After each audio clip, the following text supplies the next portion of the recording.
Shadowbrooke. It is great to have everyone back for the actual game to begin again. This one's not a gimmick session, I promise. It is a side plot session, though. So, welcome back to that.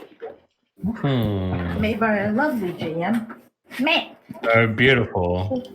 Handsome GM. Stunning. Oh. Handsome boy. Oh. Immaculate. Oh, gee willikers. Oh, gee willikers. Our pussy Also, popping this was just... GM. Oh my gosh. Alicia, this was you and me at the beginning of session. Just already in the mentality.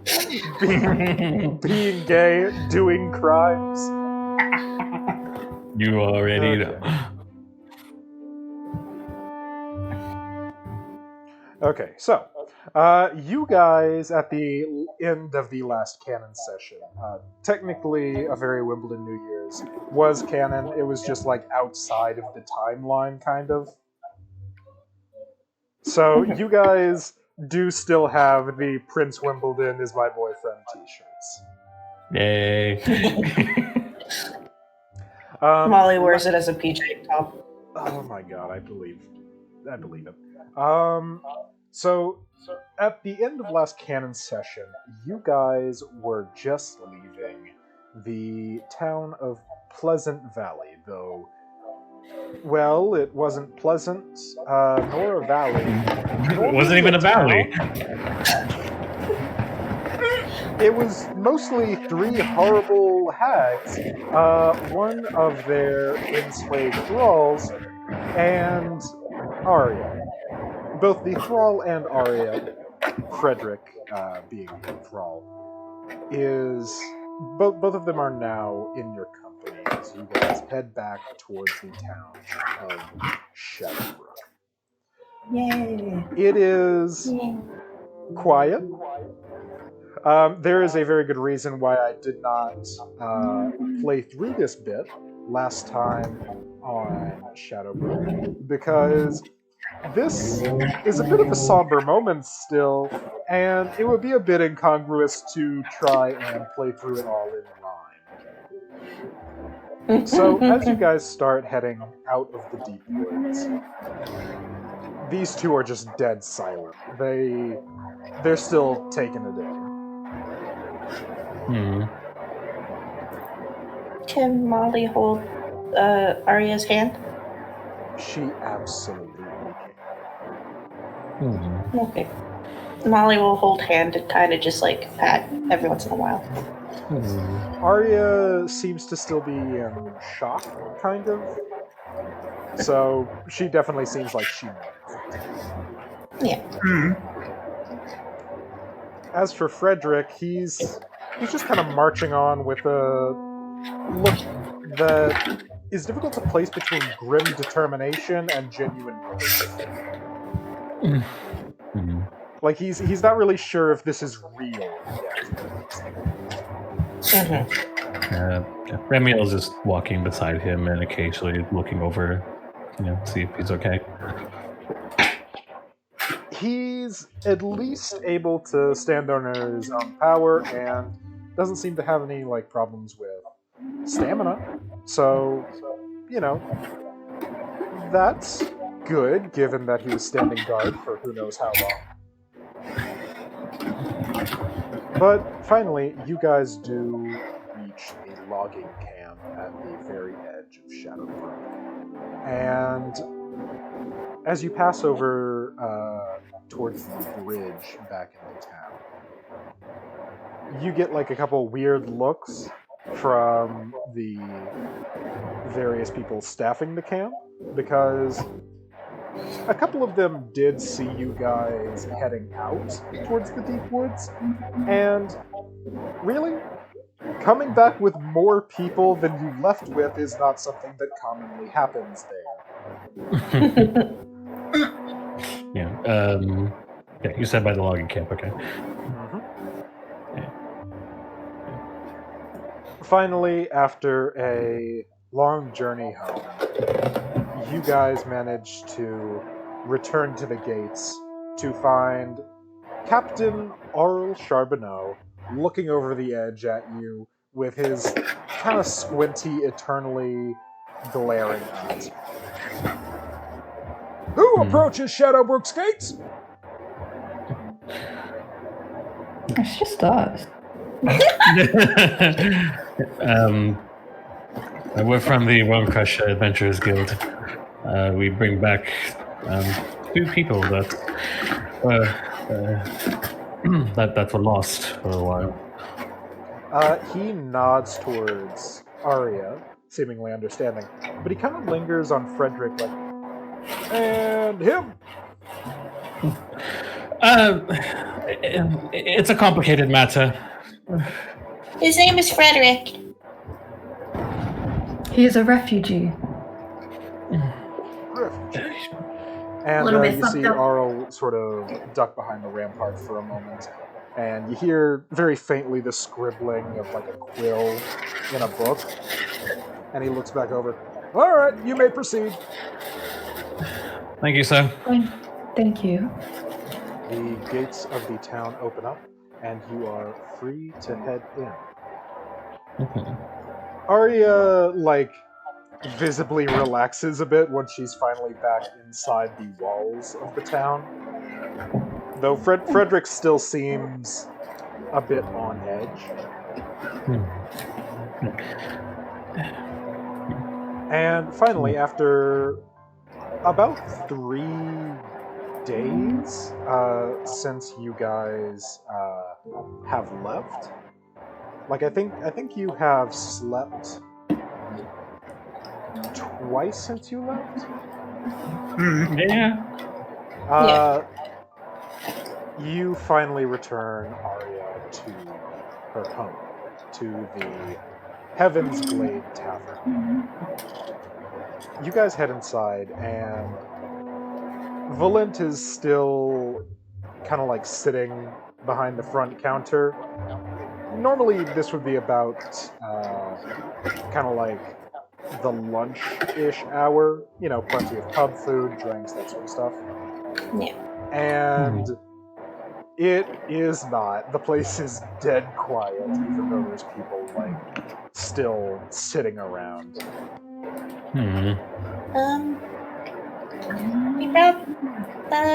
We found Arya. Is Valent home? She is right there at the desk in front of you, and as soon as you guys open up the door, like, she snaps her head towards you guys as though she's been kind of waiting for your return. I mean, she has, hasn't she? Well, yeah, she absolutely has. She's been waiting for the return of her child. And as you say that, Molly, Arya kind of like slinks out from behind Ramiel. Just kind of looks at her mom.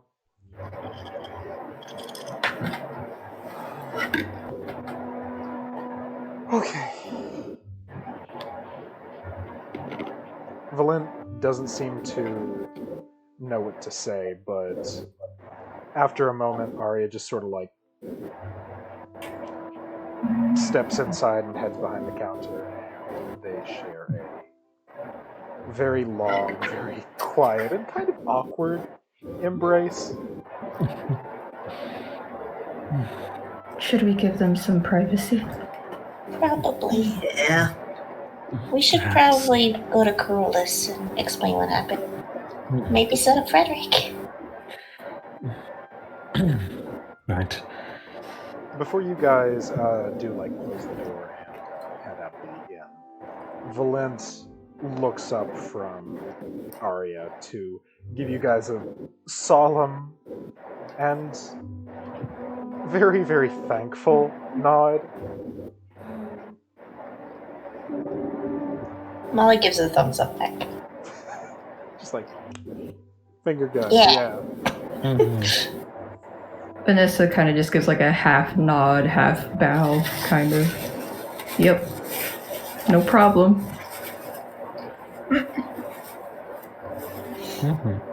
Trauma! Trauma. Yeah, my drama muscles are not flexing at full power tonight, so you guys are gonna have to excuse me if I No, don't it's okay. cause many tears. So you guys depart from there and head towards the guild. And as you're doing so, Frederick comes up beside you, Ramiel.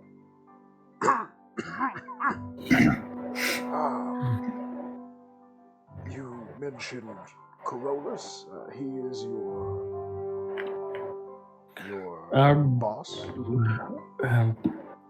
To an extent, yes. I see. You said that you worked for an adventuring guild? Yes, the Unquestioned Adventures Guild. And Ramiel just gesturing to the building of the Unquestioned Adventures Guild. Yeah, you guys turn the corner into the marketplace, and it's kind of hard to miss from there. It's one of the larger buildings around Shadowbrooke, especially this area of the town. Mm-hmm. I see. He can help you get sorted out, somewhere to live, and however long you need to adjust to getting back to society. And if you need anything, I'm always available. Remy, thank you for all you've done. I'm just doing my job, so I'm just thankful that you're alive and well.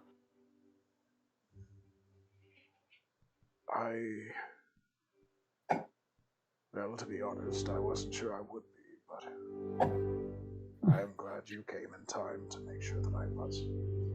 Now, we have a man to meet, I believe.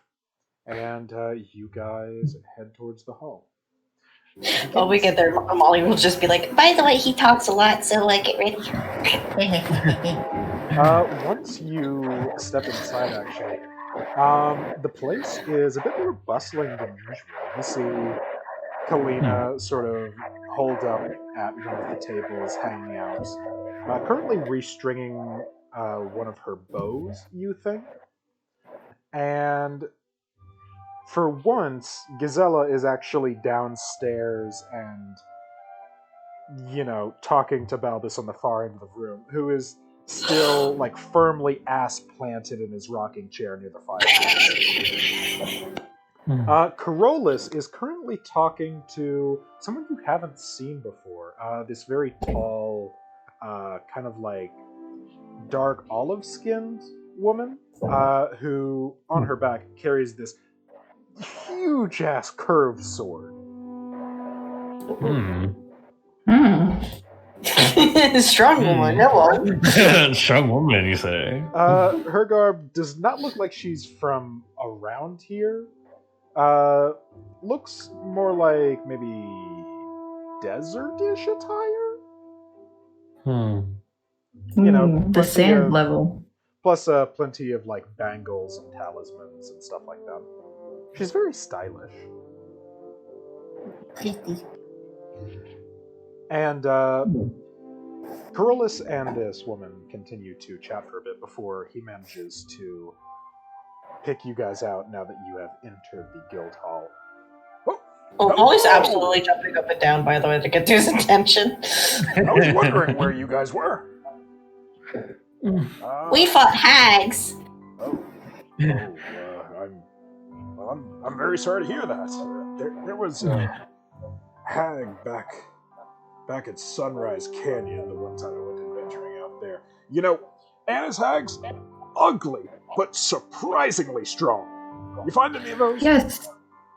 We very nearly survived 3 of them. Very nearly survived? Yes. You mean, very nearly. I hope there was no casualties. Well, no, just them. That's a relief. Thankfully. Now, you seem to have a new friend here, is that right? Yes. This is Frederick. He was were the only people that were that he was the only other person there aside from good. Alright. I forget names. I'm sorry. Ramiel just I thought Ramiel was dying. Ramiel has a heart attack in the middle of the guild and dies. No, I'm gonna get a character. Damn, Ramiel, how old are you? You coping already? It's like 100 something. He's fine. That's good. He was the only other survivor in the town aside from Arya. It appears he'd been there for quite a while. Frederick stands to attention, and you can hear as he thumps the pommel of his pike against the tile floor of the hall. You know, standing to attention, trying to look like a proper soldier. Mm-hmm. Wow, look at him go. That is some old armor. Where'd you get that? Sir. The nation state of On. On? Oh.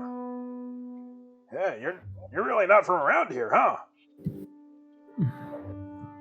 Well, I'm glad you were able to get out of there. So I'm guessing you might need some help? I don't know that, well, hanging around hags tends to end very well for people, so... And Frederick just sort of nods. Well, alright. I'll be able to figure something out there. In the meantime, the rest of you... Y'all right? We're fine. Well, not just We're alive. not just like physically. Seriously, when I say that hags are bad news, I mean it. Well, we also fought a werewolf, so that was fun. You fought a werewolf. Yeah. Actually, Molly will show the symbol that was on the guy that she took a note of. Yeah. Do you recognize this? Carolus takes the quiver that you found this symbol on and kind of observes it, turns it around in his hands. And can y'all make me perception checks, actually? Perception. No, yeah.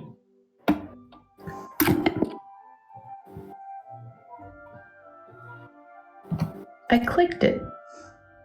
Oh, we go. damn, so you did. Mm-hmm. Vanessa has eyes. Vanessa can see. They took my fucking eyes. They took my fucking eyes. Ashenone, kill me. Vanessa and Ramiel. It's not easy to spot because she is kind of stealthy by nature, but even with her mask obscuring where exactly she's looking, you get the feeling that Kalina is staring at y'all right now. Just from the other side of the room. As soon as you guys mentioned werewolves, she was like, oh, I gotta listen to you guys. Vanessa's gonna stare back. Kalina notices that immediately and puts her head back down and goes back to restreaming the bow. Do you have something to share with us, Kalina?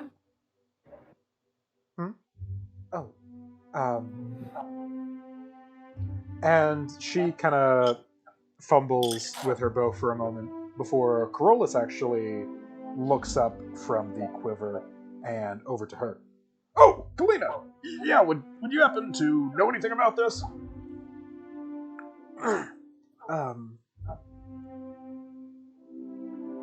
It is a symbol of the god Malar.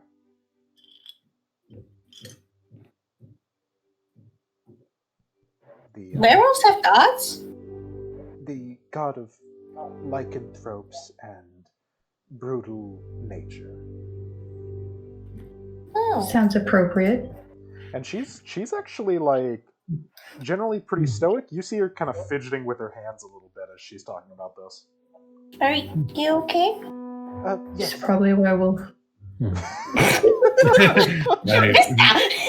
That's. I was unaware that werewolves worship gods. Maybe it's not just werewolves. Most do not. Every creature has a god. I don't. Is Sorry. Every creature besides Molly has a god. Molly's a godless heathen. Man, I don't believe in that bullshit.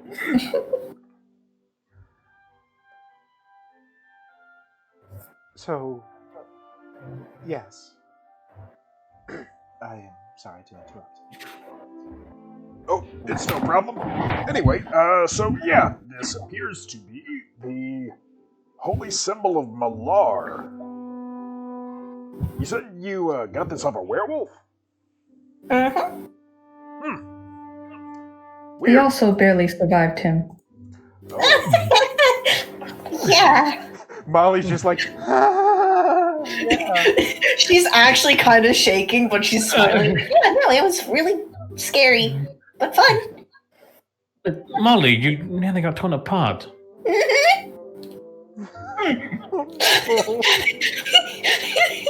Molly. Smiles. It was fine. I mean, I've already died. It wasn't fine. Well, yes, you almost dying once is enough. There is help. You need any help there? I imagine that on your way back, at least, I think Vanessa has the mending cantrip. I imagine she would have helped with Molly's clothes, because those were shredded up pretty bad. Yeah, let me check if she actually does. I'm pretty sure she does. If not her, then I think that... Molly has mending. Oh no, Vanessa doesn't have mending. She has prestidigitation. So she can at least clean the clothes. Yes. I'm just all torn. Just slowly over time. Mend. Mend. Poke. Mend. Mend.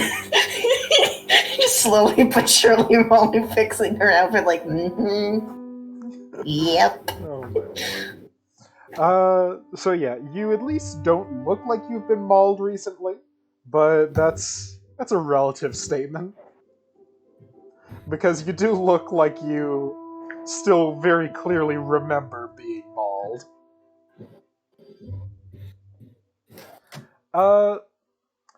Corollas looks a little bit concerned for that. Hey, okay, so how about this? If it's alright with you guys, I'm gonna give you like a week or two off. How's that sound? Are you sure? Well, being perfectly honest, you look like you need it. And the woman he was talking to, the one with the big-ass sword, actually says from behind, "Yeah, you really do." Oh, I don't think we've met. What's your name? Sephora. Sephora. She's not here to sell cosmetics. That sounds fancy. Somehow pricey. Sounds expensive. She's sort of... Her eyeshadow must be on point. Absolutely is. She... Like, you wouldn't necessarily call her appearance manicured, but she's looking good. She's snatched. She is snatched. Snatched. She's a little snatched. Vanessa is looking at her suspiciously, though. If you would like to make Eyeliner any was like, checks busted. to discern more about her, I am totally open to it. What kind of checks? Yeah, what kind of checks? Stuff like maybe history to figure out where she might be from, that sort of stuff. What about religion? See if she has any religious stuff on her. That is actually a very useful one, because she does have like I mentioned, some like talismans, stuff like that. Ooh. Do that. I will roll a history. Alrighty. Ramiel, you do see some religious talismans like hanging from her wrists specifically, and you think like one on an anklet, but the exact iconography is kind of unfamiliar. This definitely seems to be a foreign god. As for Vanessa, well, you did notice that her clothing looked like it might be more suited to desert terrain, stuff like that, like more beige and tan than the usual darker tones you would see up north. And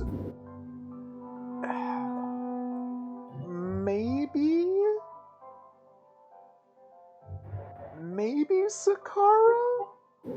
It's a primarily desert nation way down to the southeast of the Sword Coast, which is quite a ways away.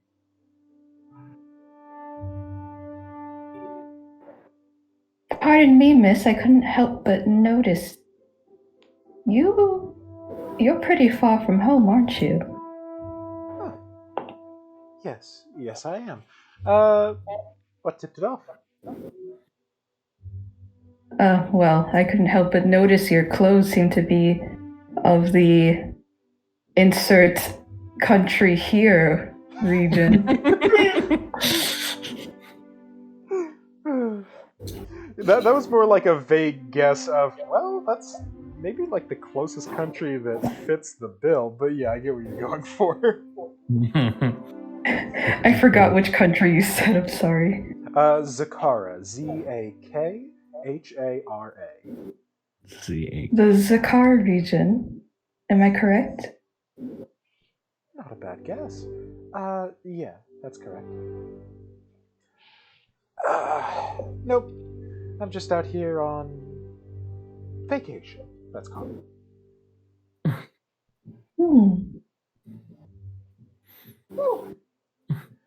Do people usually come to Shadowbrooke on vacation? Usually? Corollas is actually the one to respond to that. No, they don't. Why do you say it so aggressively? Yeah. No, they don't. That's just Corollas' voice, really. I'm sorry. No, it's good. That was more like jesting, like, no, they really don't. No. Unless they're crazy, of course. No, Sephora here is a treasure hunter. Ah. I heard there were some interesting ruins around. But anyway, aside from that, you guys sound like you might need to take a break. So how's about it? Yes, please. If you're insisting, then sure. Good. Make sure that you give yourselves some time to adjust. I mean, seeing stuff that comes with hags, it just ain't pretty. So, take it easy for a week or two. Come back to me when you're feeling a little bit more on top of the whole adventuring thing, and I'll see what I can dredge up for you as far as contracts. Sound good? Yep. Sure. If any emergency comes your way and you need us, then reach out to us. And Frederick kind of raises him. And in the meantime, let's see if we can't find you somewhere to rest up and get acquainted with the town. West up? West up? Wested up? Do you need to get wested up? Do you need your blankie? Cease and desist. Actually, never mind. Let's not do this. Never mind, we're sleeping outside. I'll go back. We're sleeping outside. We're sleeping outside. We're good. I can eat dirt. It's fine. I'd rather eat dirt. So, yeah, Frederick has been taken into Corollas' care for the time being. There is a new adventurer in town, and Kalina seems to know a little bit about that religious iconography, maybe. Molly's gonna bother her. I can imagine. So I think that is a very good spot to start the downtime segments. Yay. So we'll be doing this as we have the past side plots, where we figure out what that person's doing for downtime, and then rush right into their side plot, and then go to the next person. So my question is, who wants to start? Not me. Not me.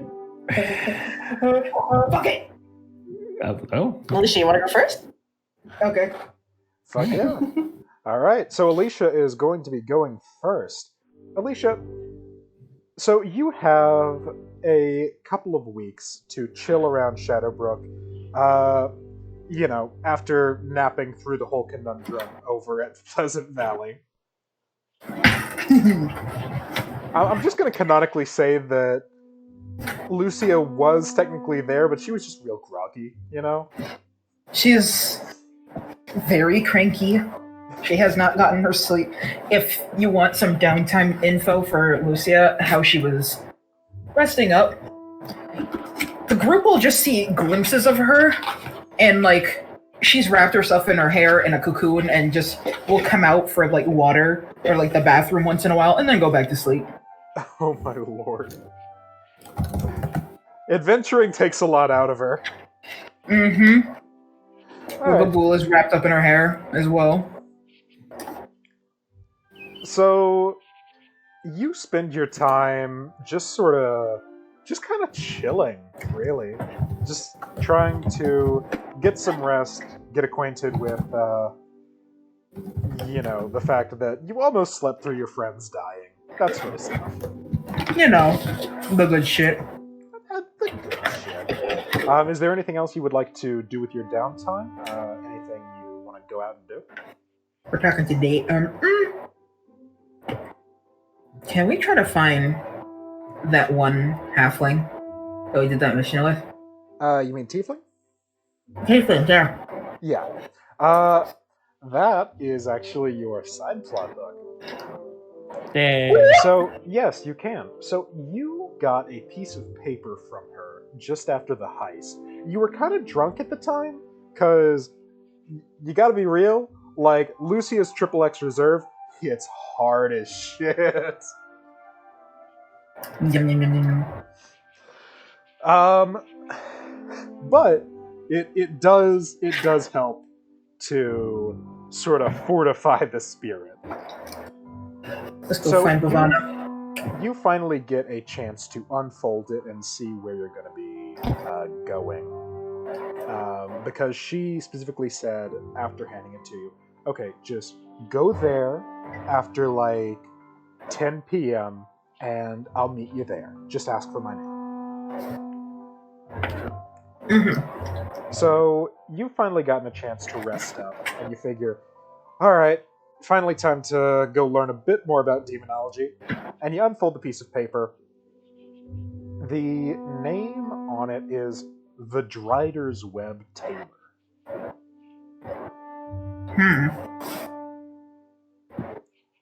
Fun! I love spiders. You've actually seen the Drider's Web in the marketplace. It's one of the kind of smaller full shops on the southern side of the market. And just seems like a perfectly normal tailor shop from what you've seen passing by it. Let's go there. Lucia just has her traditional bag and everything like that. No big weapons. and shit. Just going out for a stroll. Yeah, so you're not carrying your fucking gun. That's at home. Nice. So you head out to the Drider's Web tailor shop. When it's starting to push like 11 p.m. at night.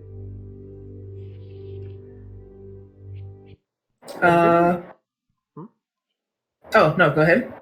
When you head inside, it is just a little creepily quiet. The shop isn't completely dark, but the candles on the wall that provide light for the place are pretty dim, and you just hear the little jangle of a bell as you enter. Hello? Anyone in here? For dramatic effect, your voice echoes a little bit. Hello? Hello? Is anyone in here? But penis. You do see a white-haired old human woman come out from behind one of the racks of pre-tailored suits that has been, like put on display. Oh, hello there. Can I help you?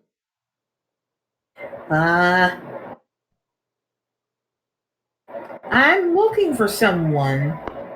By any chance, are they here?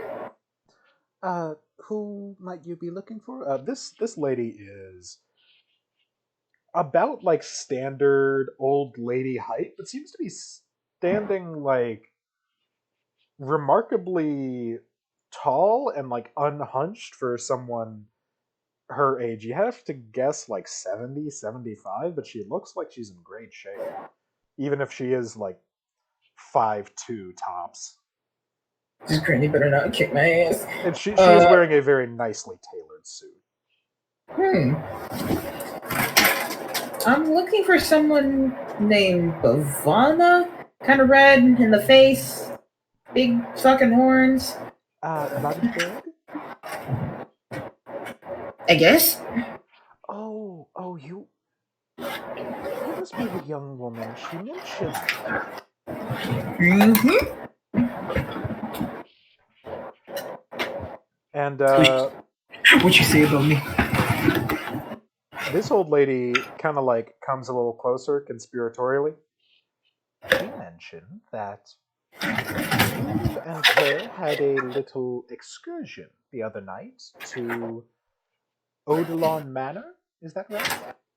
Mm-hmm. I was drunk as shit. So I've heard. Giovanna Volk, by the way. And she offers you a handshake. Very, very polite. Lucia gives just a handshake that is full of gusto. I can believe that. Just like, She gives the yeah, welcome. The big fucking handshake. Welcome. They're just the big handshakes. Yeah. Give me just a moment. I'm looking to see if there is. Oh, this will work.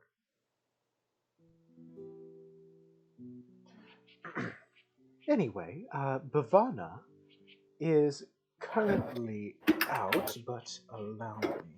And she fishes around in her pocket for a moment and pulls out a jade little stone with a carved face on it and brings it up to her ear.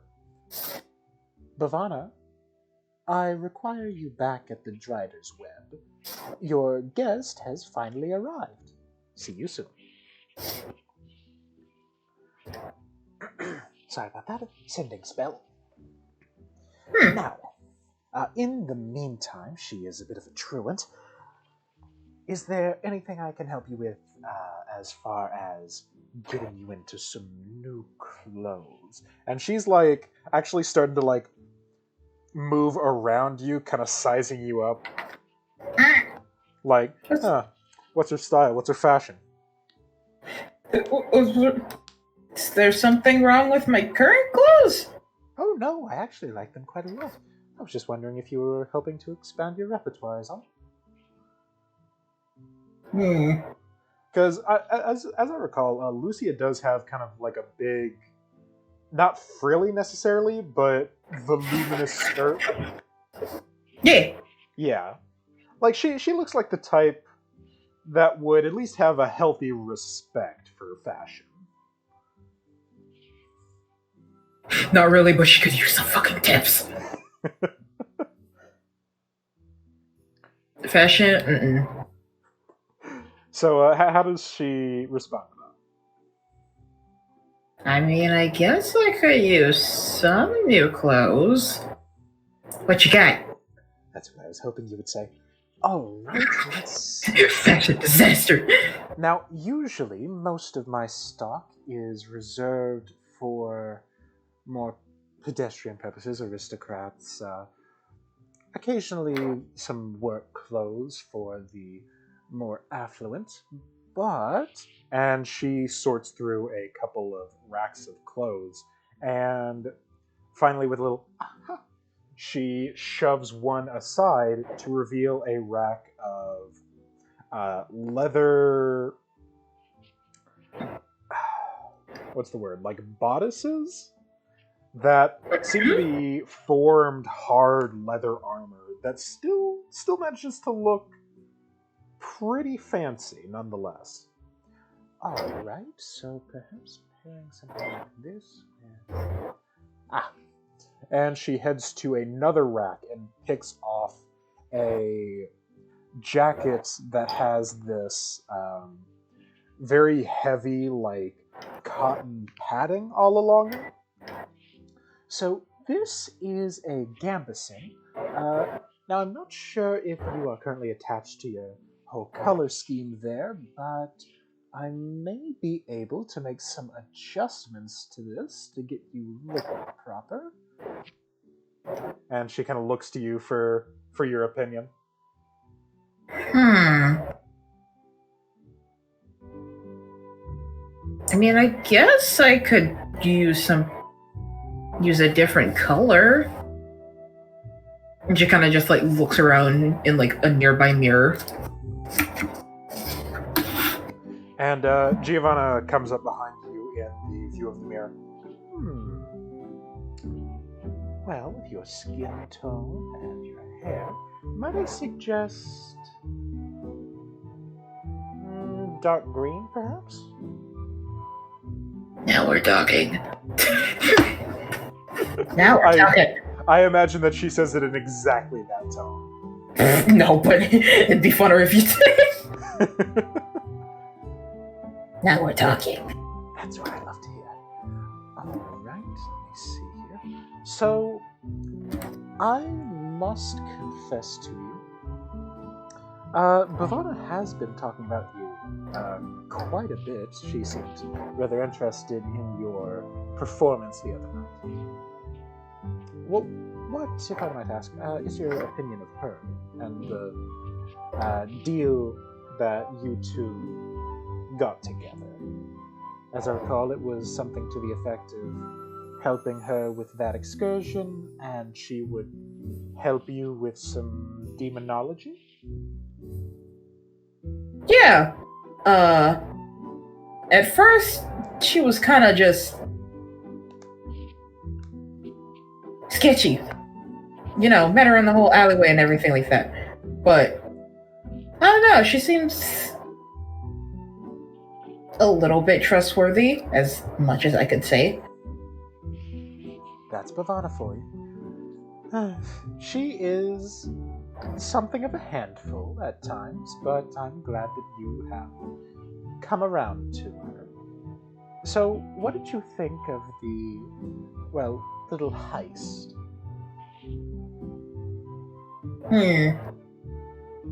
At first, it was just very, like, okay, yeah, I can do this. But I didn't even really know much about this relic that we even, like, got. Oh, the golden chip in a bottle? Oh, it's not a magical relic, it's just gold. Can't believe I broke my fingers for gold. No rest for the wicked. And, like, between talking to you, she is looking between the mirror, your current attire, and the clothes that she's carrying with her. Anyhow, would you say you enjoyed the experience? I mean, yeah, it was pretty fun. I don't usually go out much when I was back home, so, like, just the thrill of it was really fun. You hear the jangle of the bell that was on the front door as Bhavana steps into the store. And Giovanna looks over towards her and then back to you with a smile. Well, in that case, dear, what would you say to an offer to do that more regularly?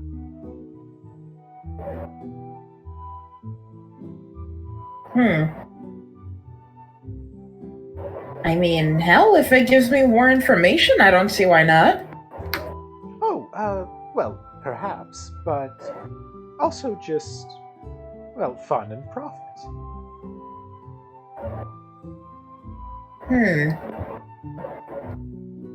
Profit sounds promising. You hear Bhavana just sort of snort from behind you as she rolls up alongside you with this big, sharp-toothed grin. Seriously, Mom? You're doing the pitch right now? I just met her. Hush, hush. She seems like, if not perfect material, then definitely promising. Lucia's just, like, sitting in between them, just kind of surprised at what she just said, just looking back between, like, back and forth between them, and just like, she's just, and just, like, babbling like an idiot. Yes, dear. Yes, there's something you need to say. She's your daughter? Oh, not biological, dear. Just adopted.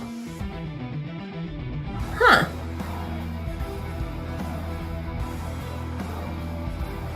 But, yeah, she is right about the pitch. And she offers her hand once again. Perhaps I misrepresented myself earlier.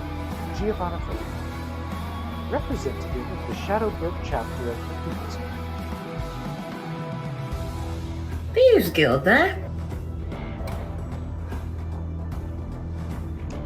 That's right. And before she can continue with what seems to be a kind of rehearsed spiel, Bhavana cuts in. Yeah, okay, so we steal from, Odalon's caravans, his house, but also all of the, richer families around here. I mean, have you seen how big the estate for the Hildebrands is? Fuck yeah, that place was really big. I know, right? There's so much good stuff in there. I mean, like, don't steal some of their armor or stuff like that, because they get super anal about that.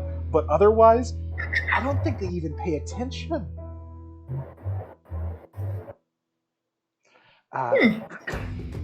Having some extra money would be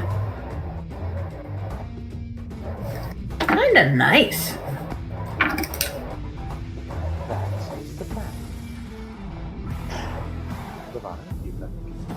And Bhavana kind of holds her hands up and backs off for a second. Right. Well, before we get to you two talk, I wanted to extend a formal invitation. If you are interested, I would say to think on it for a moment. Hasty action can help at times, but I find it is good to foster a sense of healthy caution in my life. Huh. If you are interested, I suggest contact me here. Well, pretty much everything I can do.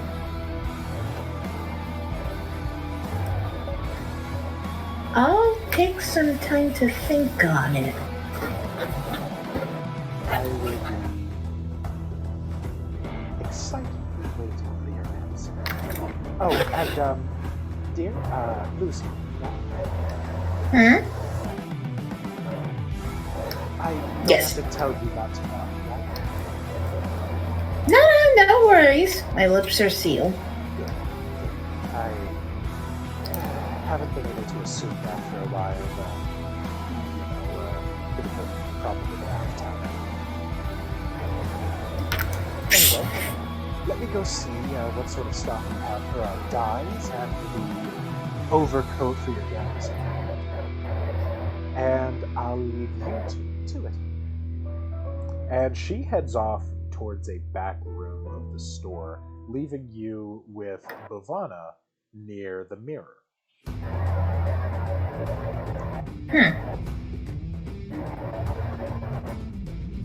Lucia's just still looking at her new garbs in the mirror, while just like kind of looking over to Bhavana back and forth, just like, so, Thieves Guild, huh? interesting proposition. Okay, I gotta be real with you. It was super fun out there with you the other day. Seriously, where did you learn to cook stuff up like that? My dad taught me. He's been a scientist as far as I can, or just like a scientist potion master as far as I can remember. Man, I wish Giovanni would teach me how to make smoke bombs. That was sick. Anyway, so you wanted to know about my demons and stuff, right? Mm-hmm. Alright, so like, what do you want to know? Like, I'm an open book, just hit me. First things first. Do we have any special cool powers? I mean, like, I'm pretty sure all of them have some sort of cool powers, unless they have something stupid, like a meteor or something. You know, those really low-down demons. And you actually hear Bagul just sort of, like, give a little... Not low down. Aw, you mad little buddy? you can hear him shuffling around in your bag, like, sort of pouting. He's having a hissy fit. That, you're familiar? Yeah. And she kind of just like tries to fish him out of his bag and like holds him up. And he's like, he's doing that sort of cat Scrabble thing where he really doesn't want to be picked up, but you get him anyway. And he's just hanging there like a sack of potatoes, like, I'm not happy about this situation. You want to know what it is? what? You ever seen that video of that hairless cat trying to eat a cake? I think so? Here, hold on, wait. I Or, was imagining like long cat, kind of. There you go. It's just this. Oh yeah, that. Holding back that's Bagul or holding Bagul is just trying to hold a hairless cat. that's entirely accurate. Huh, cool. But yeah, like demons generally have some sort of magic, but they're like made of magic or something. Kind of like devils, but a little bit to the left. They're super unpredictable though, because I mean, like devils, you have a whole stratification and that whole shtick, but once you get to demons, you know, there's no standardization or whatever. It's just do whatever you feel like, you know? Huh. I don't even think I really know what type of demon I would classify as. I mean, technically you're not a demon, you're just like a cool tiefling. Sure, I mean, you but have cool. some demon heritage. I guess you're right. Half and half, but still, would I get some sort of powers? Oh, I mean, yeah, like... I mean, I came from Glazia, and she snaps her fingers, and this tiny little gout of flame appears, and then as soon as it does, it fades away. You can do little magic tricks like that. Plus, I know that some tieflings, at least like devil ones, can do this really cool thing where if somebody tries to hit them, they can just go, no, and like throw it back at them with magical force fire. It's really cool. You gotta teach me, and she like gets right up in her face. I don't know if you can do it, dummy. I mean, there's no harm trying. I mean, okay. Sure, we can try. Alright. Just focus on the whole, being a demon thing. And then think of what you want to do, I guess? I don't know what sort of magic you really inherit. So here is where I'm going to bring in a racial feat that you've actually always had from being an Abyssal Tiefling. You get something called Abyssal Arcana. At first, third, and fifth levels, you get some free spells that you can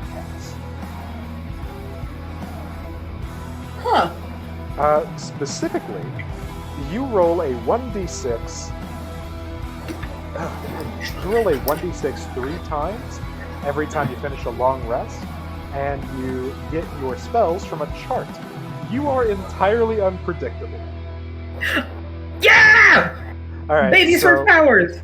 So, roll me 3d6. Okay.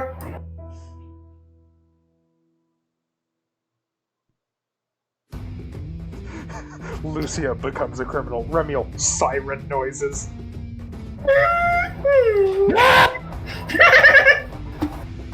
Well, 444. Oh, shit, that's wait. gonna cause you to die.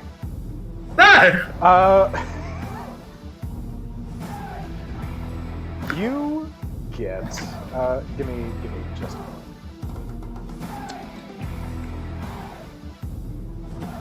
Okay. You get the message cantrip, which lets you like send telepathic messages. Sends a telepathic message to Ramiel, I'm a criminal now. It does have a maximum range, so you can only do it really like with people that are inside. You get one casting of Cure Wounds. And you get one casting of Levitate. Oh fuck! Yeah! So Lucia that's with the 444. You don't roll twice. Okay. Yeah. So Lucia just stands still, kind of has her hands clutched close to her sides, and just starts trying to clear her mind and like think. And soon enough, she telepathically like sends a message, like unconsciously. She's just like, did it work? And she thinks like, oh wait, like she thinks she's saying it out loud, but she's basically saying it in her head still, and just sending a message down to Bhavana. Has her eyes closed, and she does not realize she's levitating by now. Did it work? Did it work? Dude, you're fucking floating! Huh? And she like opens her eyes and like looks down. God, that's so cool! Oh, that's gotta be like the power jackpot. Yeah, you're sort of like whirling around a little bit in the air. You're still not really sure how to control this. She kind of just tries to grasp onto the nearest beam. You grab like the nearest wooden support beam holding up the shop, and you're still floating up with the rest of your body while you hang on with your hands. Dude, no, come down. You can come down, right? I guess. And she tries to like swim down, like swim her way down through the air. I'm going to say that, you know what, make me an Arcana roll, because you're getting used to these powers for the first time. Baby's first powers.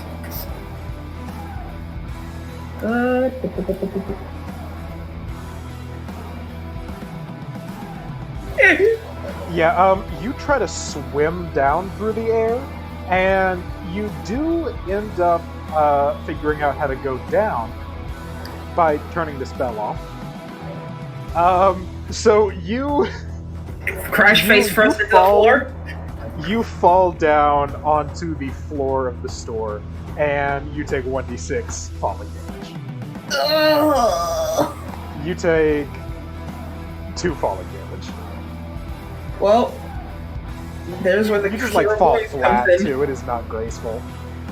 Well, there's where the cure wounds comes in. She's just like, oh shit. You good?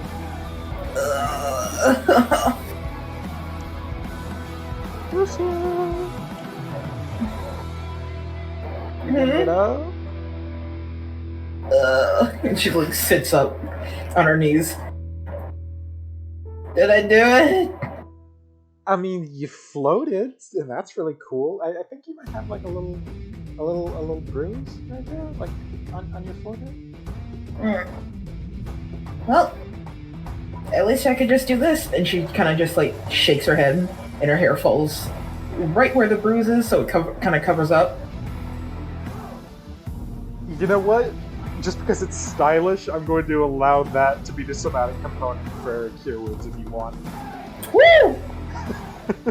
So, do you want to cast it? Yes. Absolutely. In that case, give me just a moment. What's the spellcasting ability, please?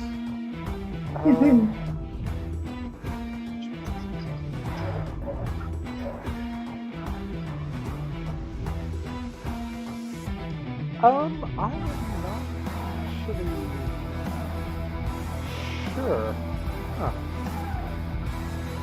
Huh. In that case, I'm just going to say that your casting ability is still intelligence.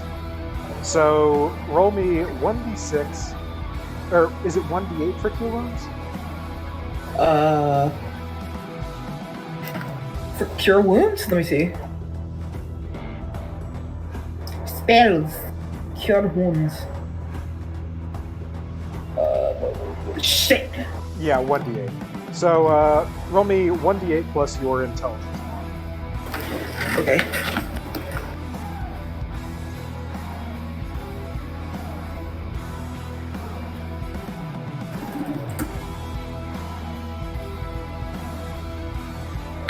And my intelligence mod, which is a... Plus 4, I think, right? Or 3. plus 3? Hell yeah. So you like shake your head and get your hair to fall down into place, and then you brush it to the side, and the bruise, it's gone. You're feeling fine, actually. Like you get up and dust yourself off, not even a skin. Weird. Okay, so healing, telepathy, and levitation. So cool. Who knew I had these powers this whole time? I mean, me, because, you know, I could have told you. But now you know. The more I know. So is there anything else you wanted to ask about demons and stuff, or?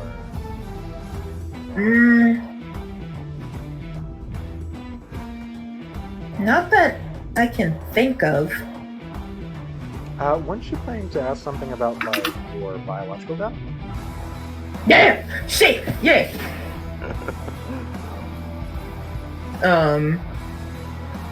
So, I wanted to ask about the specific town demon.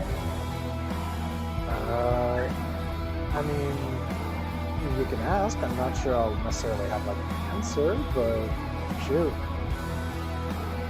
So, apparently there's this town called I forget my own town. Hey, look. And like a couple of years ago,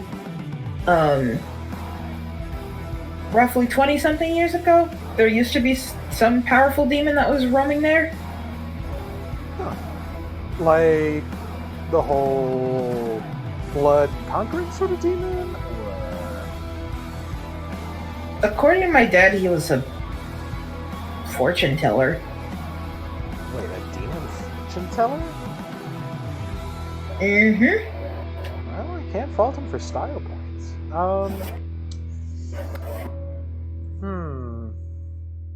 I mean, I haven't heard of the town, but... Demon fortune teller. I don't know what kind that would be, because there's like 1,000 different kinds. But I could maybe do some research. I mean, if it helps, if this tidbit helps, he wasn't in full demon keeper because the church would have a fit, but he was disguised. He was in disguise. Mm-hmm. Like what? Is it humanoid or? Yeah. He would use his powers apparently to try to convince people that he was a genuine fortune teller. Cool. So, divination, demonic, not an asshole, or mostly, and can shapeshift. All right, that's some good details right there. All right. I can probably do some research with that. Anything else? There's also one little tidbit of information that I need to know. Get me. So in that same town, before I left, there was this weird church that was there. I don't know what it was, but there was clearly something fucky going on there. Like, okay. evil transmutation fucky. If you're like talking about some sort of evil church, there are, I'm pretty sure, 0 evil churches where there's not something fucky though. You're gonna have to be more specific.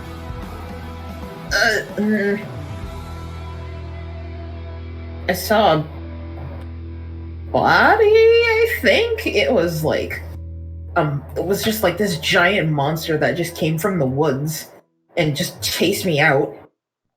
What did it look like? Very big, very gross looking. The church had like some sort of insignia. Would you like me to remind you of the specifics of what it Yes. No problem. So the creature that was chasing you, it was this, you think, necromantic construct? Because it was made from, like, a bunch of different body parts. You think from multiple people? Like, its head, or whatever it called its head, because it did have a humanoid form, but it was weird, was like 2 halfling skulls that were pointed at each other.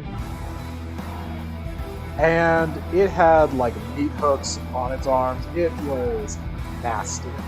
It was a gross ass looking thing. Delicious.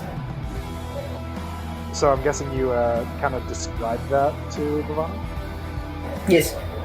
Okay. So it kind of had like these 2 halfling skulls pointed towards each other, these giant meat hooks on its shoulders. Very grotesque. So it had like some metal on it? Yeah. Oh, what's it called?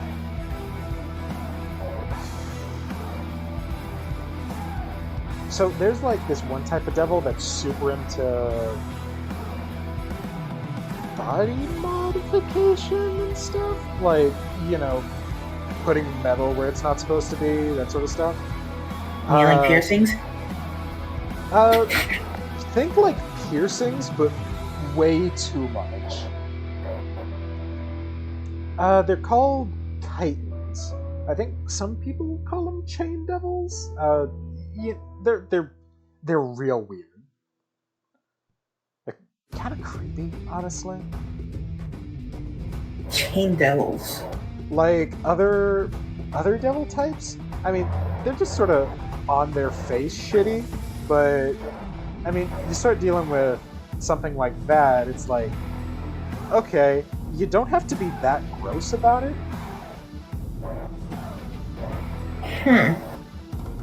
And that must have been the type of devil that was lurking around the church. Either that or one of its creations or something. Yeah.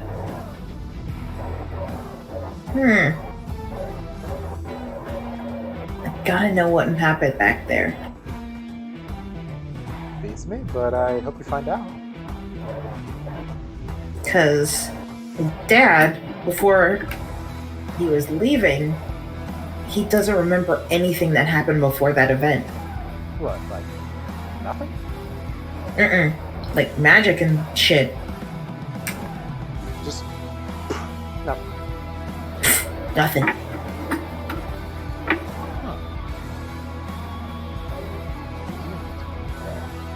I don't know if they can do that. Anyway, I'll like do a bit more research and get back to you. So, cool demon and weird chain devil. Righto. Alright, deal's a deal. Oh, and Lucia? And she shoots you a finger gun. Don't forget about that offer for the Thieves Guild. No worries. I won't. And she like shoots a finger gun back. Giovanna comes back from the back room, holding the gambeson, the like leather bodice that's in the current color of like your corset, and also she has managed to find a nice like dark green jacket to layer over the gambeson, make it look a little bit like a little bit less like straight up armor. Woo! Hello, I've managed to get something together. Now, let's get you set up. I think that is a good spot to end your side plot for the day. Yeah! I'm a criminal! You're a criminal, and you're gonna be a good-looking criminal, baby! Woo! Ramiel, I'm a criminal! What?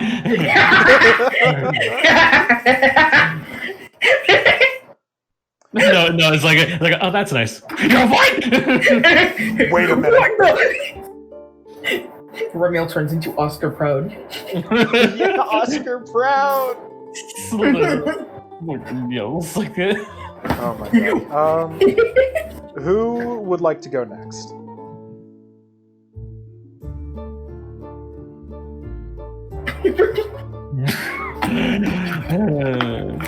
Not me. I guess I'll go next. I was gonna get another food though, so just give me a minute. Sure thing. City's gonna get another food. That was really good. Oh, thank you. Yeah, Giovanna is the local leader of the Thieves Guild for Shadowbrooke. Yeah, do you have a picture? I had like an inspiration thing for her that I found a while back, but give me a second.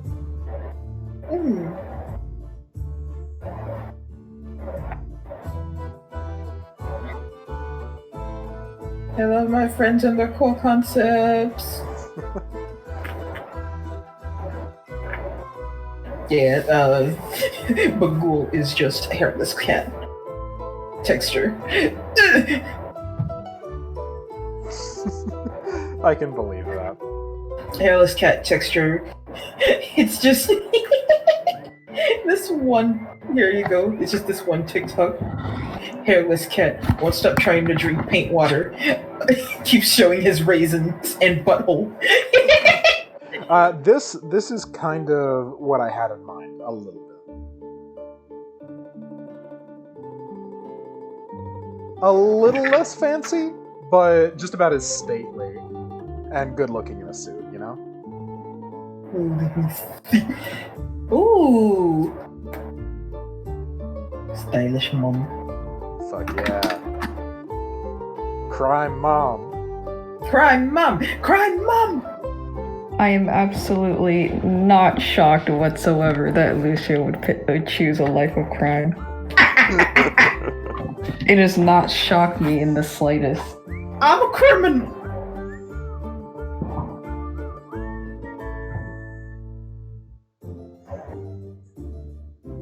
She's a dirty, dirty criminal.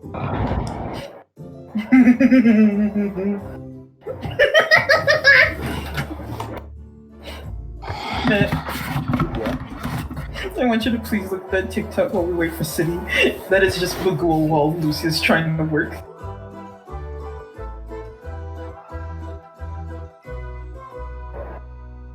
I feel like if there was a human, or just like IRL, they got isekai'd or to the IRL world, he would just be reincarnated as a hairless cat. Yeah. He is a raw chicken with legs. Get his butthole out of my face. Keeps showing off his raisins. More rubs made me feel loved. Stepping on my canvas! It's the Mario music that makes it funny! Oh, his name is Vinny! Lurking. I don't trust him.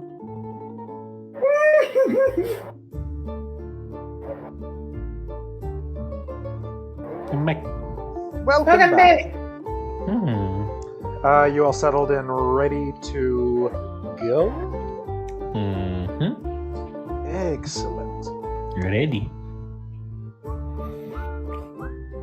All right. So, what does Ramiel do with his downtime? That's a good question. I mean, he'll probably take some time, like probably within the week or two, and he will use it to he will check on Frederick, see how he's doing. You know, try to just if he needs help readjusting into society, he wants to do that. Also, we'll want to check in with Christina if he can. Probably not at her house because her mom's there and she'll probably get mad if she sees him.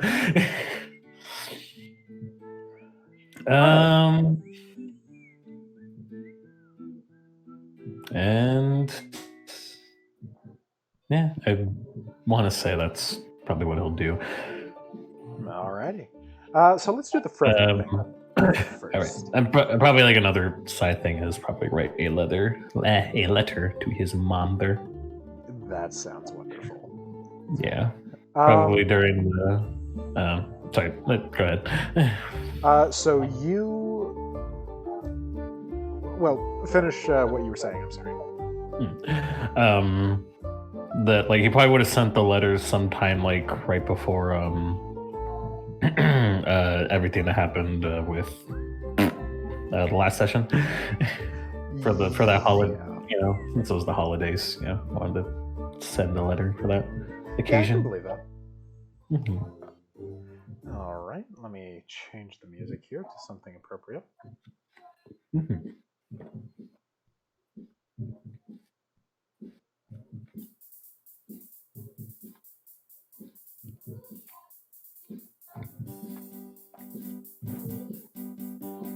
There we go. So, you head back to the Worm Crusher Adventurers Guild a couple days afterwards, after some well-deserved rest. Because while Ramiel probably is pretty stable as far as like being able to endure seeing stuff. I imagine that even he needed like a little bit of a rest. Yeah, definitely did. Wouldn't hurt at the very least. You head over to the Adventurers Guild to ask after Frederick, and once you get there, you actually find something a little bit surprising. The place is a little bit emptier than last time you came. Balbus is still over in his rocking chair near the fireplace, but Carolus and Frederick are sitting at one of the tables near the entrance, and they're just having a grand old time. Like, they're talking about stories with each other. Ramiel will walk over and see what all the hubbub's about. So anyway, there it was at Balger's Tower. Now, this place was like 5 stories tall. Oh no, I remember that used to be just up the border from Halrua. And they are actually like getting on with old war stories, it seems. Oh, Ramiel! Hey! What Hello, brings you back here? Nothing. I actually wanted to check on how Frederick was doing, but I see you two are having a very riveting discussion. I hope I'm not interrupting anything. Frederick is no longer in his like rusted old plate mail. Instead, he has changed into like a heavy winter coat. You know, the kind that has like a little bit of fur trim to keep you warm along the collar. And oddly enough, shorts and sandals.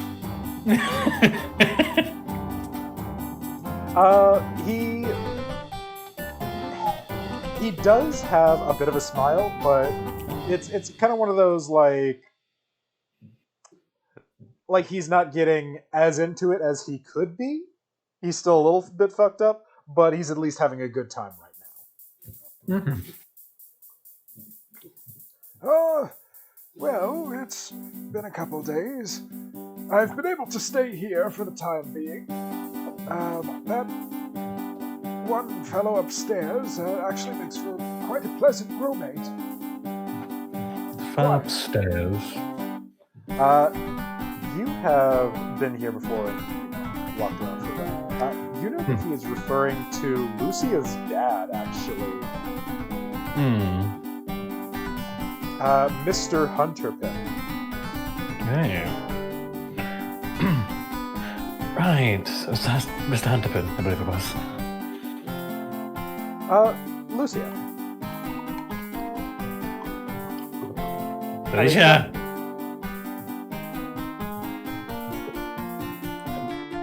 Maybe we should be read. Give me just a second. I need to remember what his last name was, or what his first name was.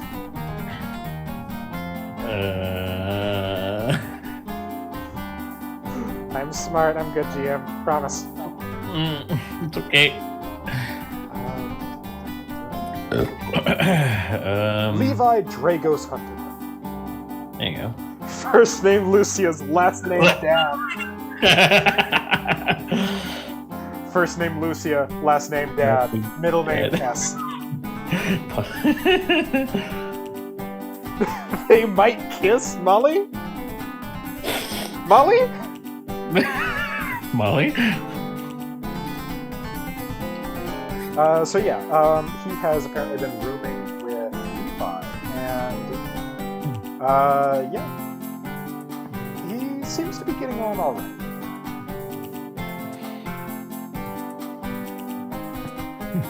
Well, that's good that you decided to have him here. Balbus. You mean Carolus? Hey, Carolus, God, well, I'm sorry, I'm not giving names either. I'm sorry. It's alright. Oh, of course. Can't, well, in good conscience, just leave him out. And Sorry. Give me a second. God, I forgot what I was going to fucking say. Go on. I was gonna say, no, I imagine you wouldn't do that, but the way you two are talking now, it seems like you two are talking like old friends. Oh, well, I have some old stories. I think from actually after my time, yes. Say, do you know of a place called Candlekeep? And he seems to be addressing you. Candlekeep. Can't sound familiar. It's a old library cloister thing along the Sword Coast. Very old, very prestigious learning institution. I used to be a guard there, you know. Oh, is that so?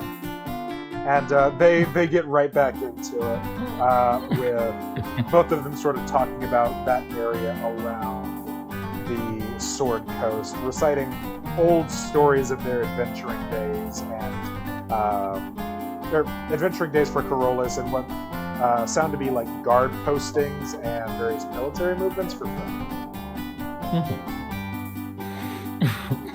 Yeah, Ramiel just kind of letting them have their talk and seeing as how he's kind of being a third wheel in the conversation, he decides to just head out. And, you know, well, I'll let you two get back to it. I'll be on my way out. I'll talk to you all later. Come by anytime, alright? Yes, thank you. Frederick gives you a sharp nod and they smile as you leave. And you head back out into the streets of Shadowbrooke. And oddly enough, it doesn't take you very long to find Krista at all.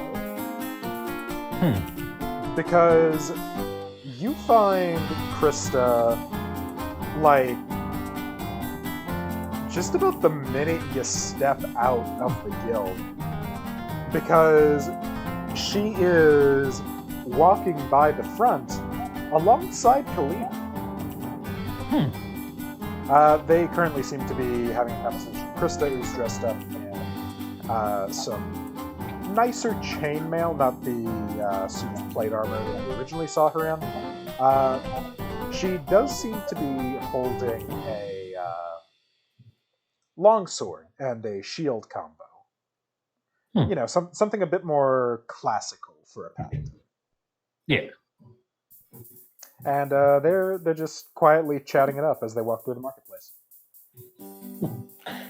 Ramiel will walk over to them and go and greet them. Hey, Christina. Kalina is the first one to turn towards you as soon as you speak up. Oh. And Krista follows soon after. Oh, hey, Ramiel, what's up? Hi. Oh, I was just walking out of the Adventures Guild, and I was actually going to see how you were doing. Oh, I've actually been doing great. Okay, so I don't know. So you're like high elven, right?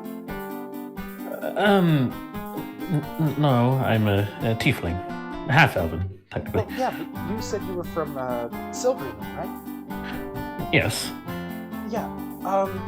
So Kalina's been teaching me wood elven sword techniques, and they're actually really cool. It's a lot less regimented. I don't really want to show you right here in the middle of the marketplace, but okay. So it's a lot more of a practical style, kind of. Not to say, of course, that what you were teaching me wasn't, but like,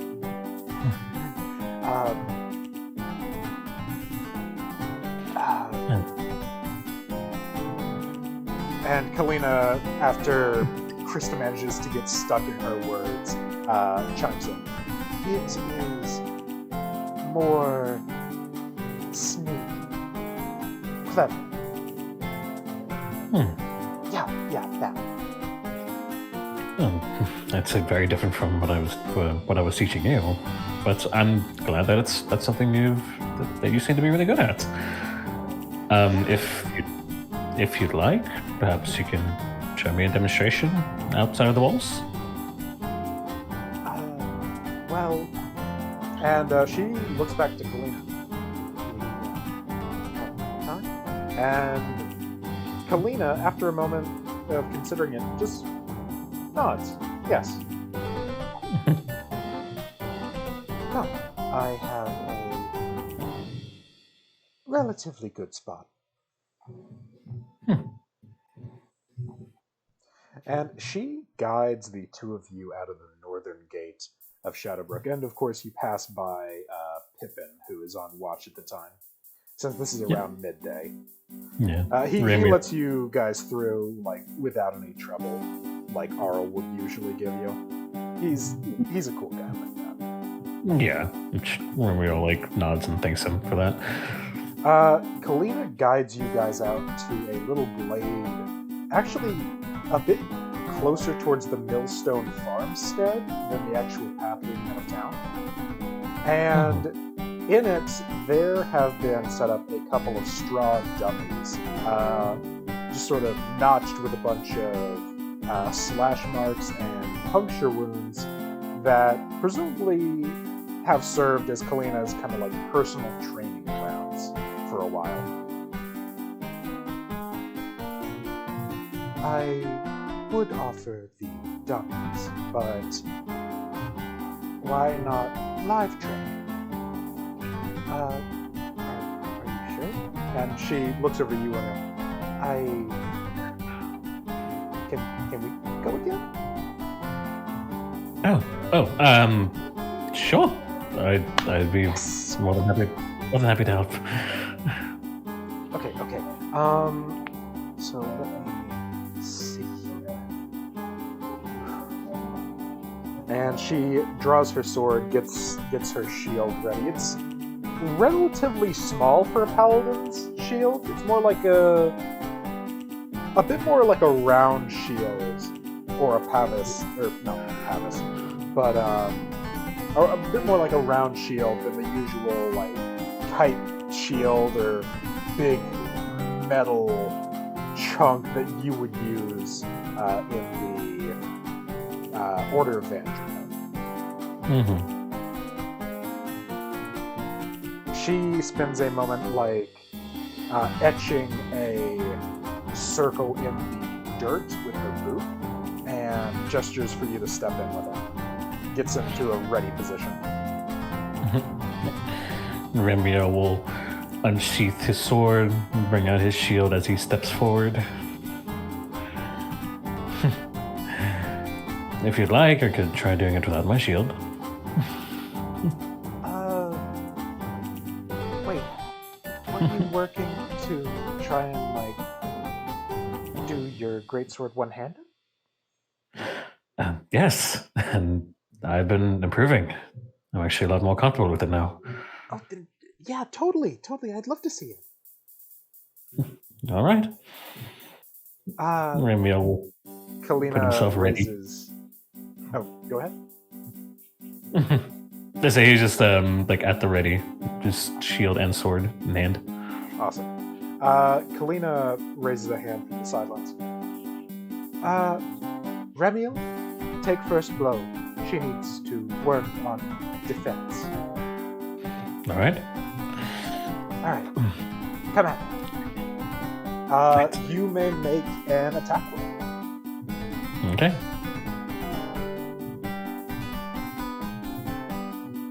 Damn. Okay. Yeah, that absolutely hits. You can roll damage. Okay.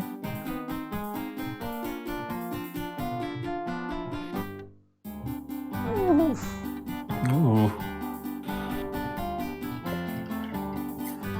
Don't forget that you also get a +2 from dueling. Right, because it's a one-on-one. Specifically because you're holding your weapon in one hand. Yeah. You managed to, like... Let's say that this was non-lethal. You managed to sweep the broad side of your blade across her shins, and you, like, upend her for a moment. She goes horizontal in the air. Oh, God. And kind of, like, just sort of flops to the ground afterwards, disoriented. Okay, that's a new one. I told you I've been practicing. Okay, wow. She gets back to her feet after a moment and dusts herself off. Okay, let me try my turn.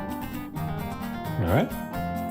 She brandishes her longsword. It's a bit more classically styled, like probably human make, if you had to guess. But oddly enough, the stance she takes looks almost like a fencing stance. And very quickly, she moves in to strike at you with a lunge. Let me just see here. What's your AC? 16. 16. Almost. That is not going to do it. Let's say +2 with the shield. Yeah. But the that second strike does hit. Because your girl has been taking levels in fighter. The first lunge, you are barely even phased by it as it clashes against the outside of your shield, and you're just about ready to lower your guard a bit and go, okay, that was good. So let's see. And she manages to get around your guard and leave a nasty gash in your tabard. Ooh. Sorry, and she steps back. Sorry, didn't mean to mess up your clothes. That's fine. That was really impressive. Really? Yes. I can see that Kalina's been teaching you well. And she is just beaming. She is very happy with this.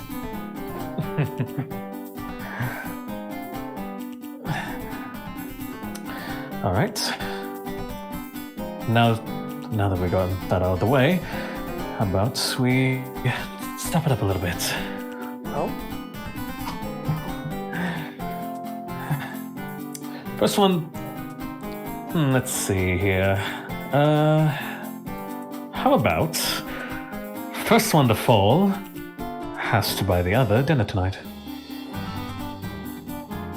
She looks over to Kalina, who, after a moment, nods.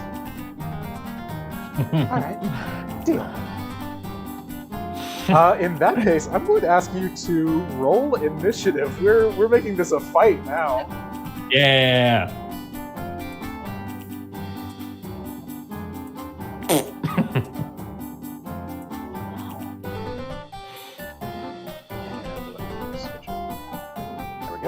I'm putting it on here so you can get control of your token and all. Kalina wins initiative.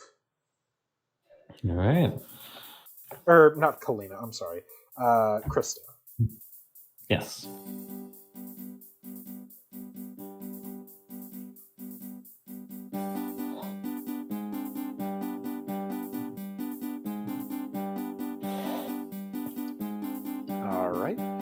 Krista approaches with that same almost fencing stance and seems to be going for more of an attack using the point of her longsword than the slicing edge. This time, she's trying to get around your guard, try to, do some maneuvers. So let's see. Will she succeed? Bruh! The first one hits. The second one does not. Let me see here. Oh, Jesus. Oh my god. Oh, Krista. Krista, dude. Krista. She manages to actually, in a remarkable fit of technique, she manages to hook the false edge of her longsword and get it inside your guard behind your shield, brace her other hand against the flap, and yank your shield out of place to get in a good slash. But then she's kind of stuck there, not sure what to do, oh shit, that works. What am I supposed to do now?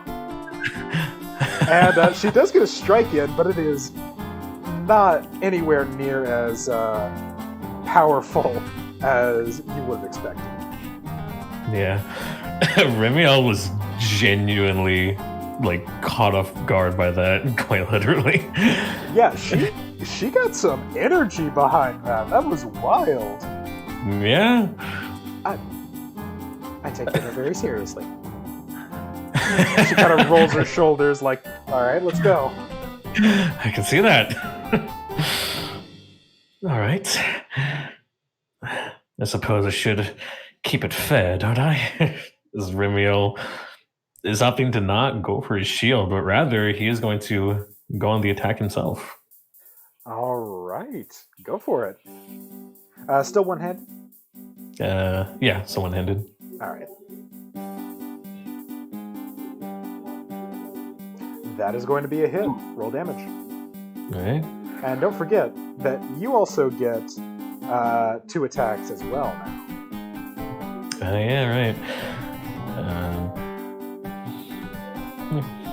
Another one. And another hit. Mm. You're rolling well when it matters. Don't forget to add the +2 from dueling afterwards. So that is an 11 and a 12. Okay. Actually, give me just a moment. And let me... +2.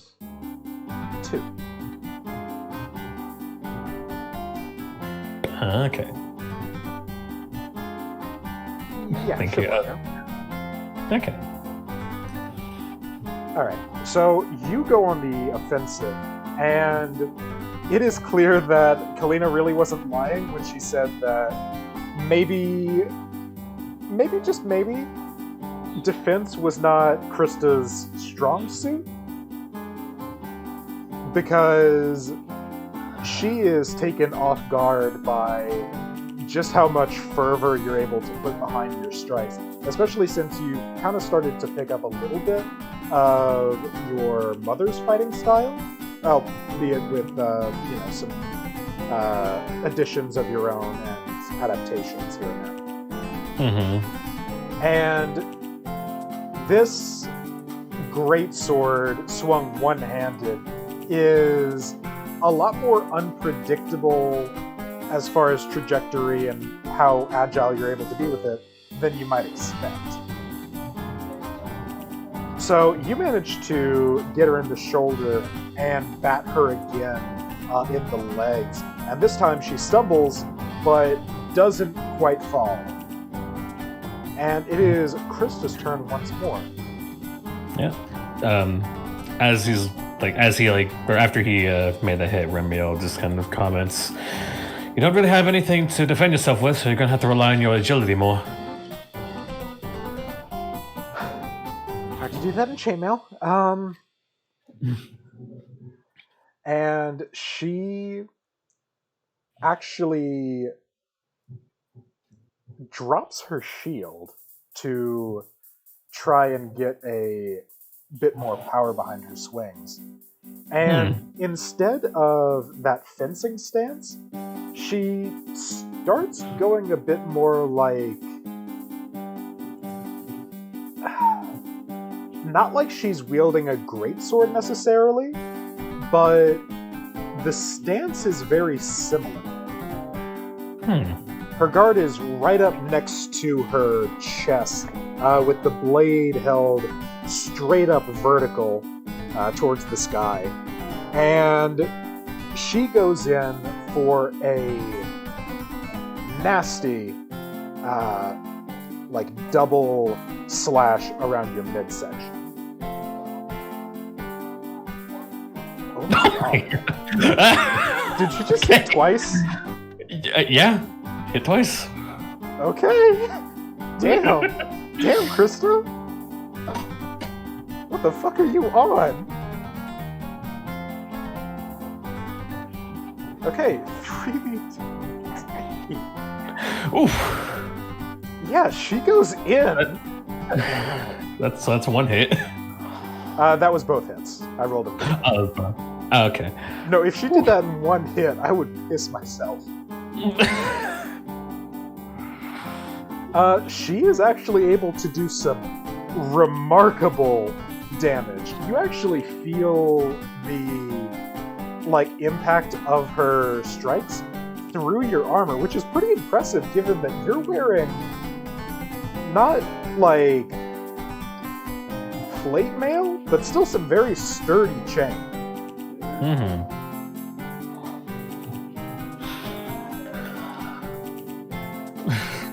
Like, that probably actually kind of knocks the wind off of Ramiel for a moment.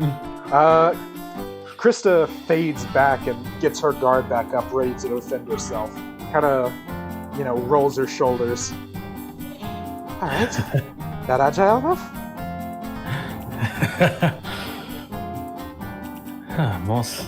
More than I imagined.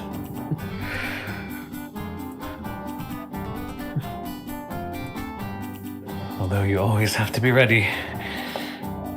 And Ramiel is actually going to very sneakily take his javelin out and is going to throw it at Krista. Interesting. Yeah, go for it. Okay. That is a hit. Would you like to roll damage?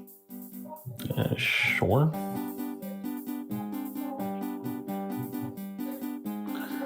Not bad, not bad. So you hurl your javelin, and it manages to catch her in the side, glancing off her armor, but still, the power behind it is enough to knock the air out of her as well. Okay. That one hurt. You alright? And she looks over to Kalina, who kind of crosses her arms. No, you win. Oh, come on, you haven't even gotten your feet off the ground yet. You took my feet off the ground a minute ago.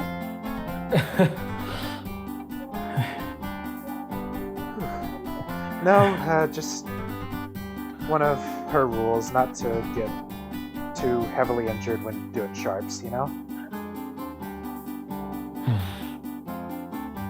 Kalina gives a very curt nod, like, yes, you are following the rules. Are you going to retrieve your javelin the old-fashioned way, or do it the fancy? He's gonna do it the old-fashioned way. The fancy way is a little unpredictable. Probably not safe to do. It is very unsafe to do, but it's fun. Yeah. I guess Ramiel's gonna go and retrieve his javelin.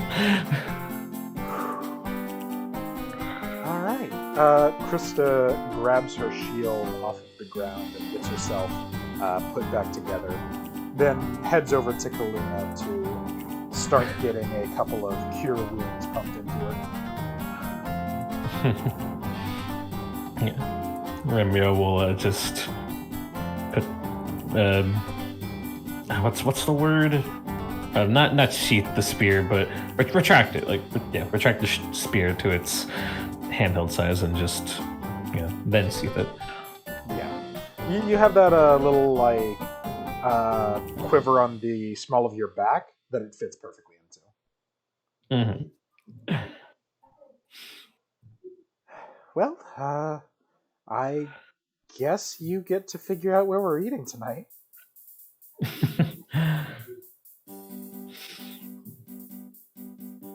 Well, I'm not exactly too familiar with the establishments in Shadowbrooke.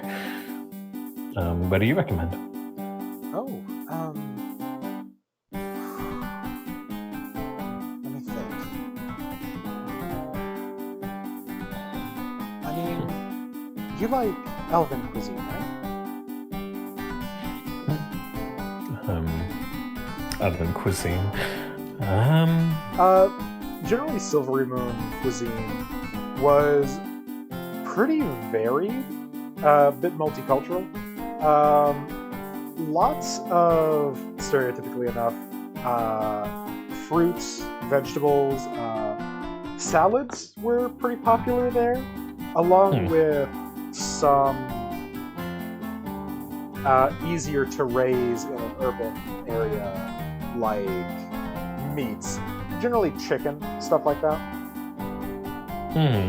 The spices they imported, though, nice, nutty a lot of the time, but nice.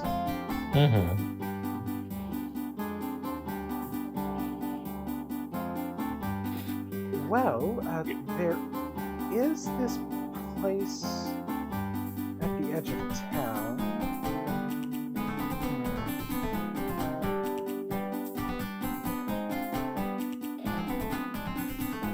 Have you heard of a restaurant called the Magocracy?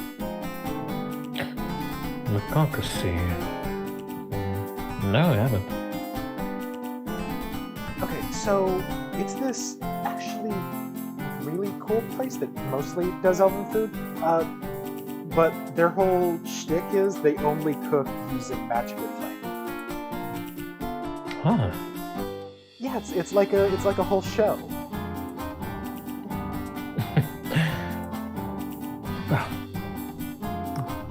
That sounds exciting enough. That's right.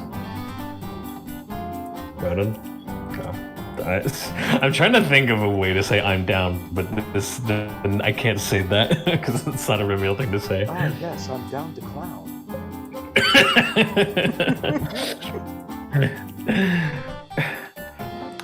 Very well. Lead the way. Awesome. I mean, since you did just win, I figured I'd treat you, so. Yeah. And you guys head back into town and to this restaurant. It is actually a pretty damn good meal. It's a little bit different than stuff you get straight up in Silvery Moon, but it's remarkably similar. And when she said the Magocracy, their whole thing is doing it with magical flame, she meant it because it's kind of like a hibachi place. I was gonna say, it just sounds like a hibachi place. It honestly is. Lots of braised vegetables in place of beef and shrimp, though. Yeah. And you end up heading home full, fat, and happy. Yeah. I was gonna say that by the time they're all done with their food and they get the bill, Ramiel will insist on paying for the meal himself. Come on, you won though. Yes, but you're the one that showed me this place. Besides, I'm proud of the progress you made. You deserve something. Yeah, okay. And you do indeed foot the bill. It's like a gold piece. A pretty ritzy place, but for 3 people it's still like not super expensive. Yeah. You also notice that during the entire meal, Kalina did not like fully take off her mask. She just like lifted it enough to get the fork to her mouth. It's imagining her just Munch. munch. Yeah. Well, just like like just pick like puts the food up to her mask, and then the food just disappears. Yeah, it's like an NPC in a video game, just munch. Closed mouth. You don't even see the motion of chewing. It's just just gone. Yeah, no, that's perfect. That's canonically what happens.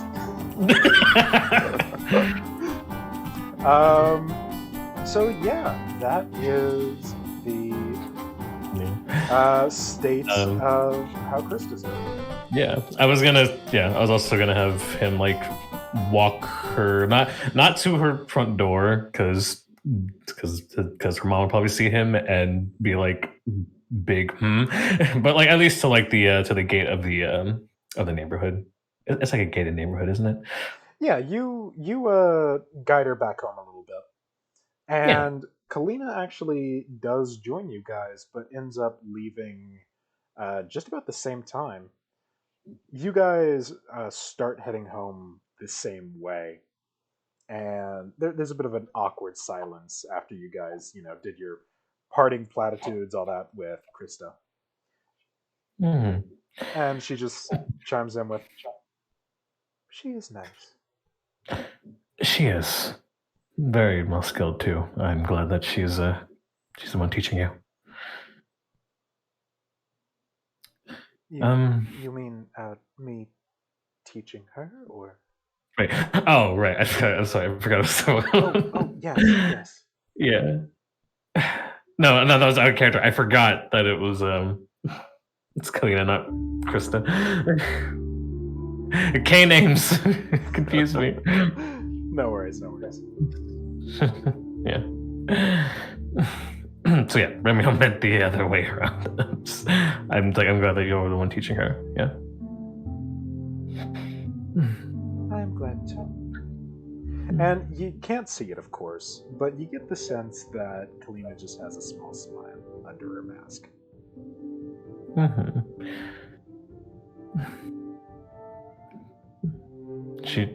She is improving day by day, it seems. I mean, she very nearly got the best of me there. Yes. Very quick. Remarkably.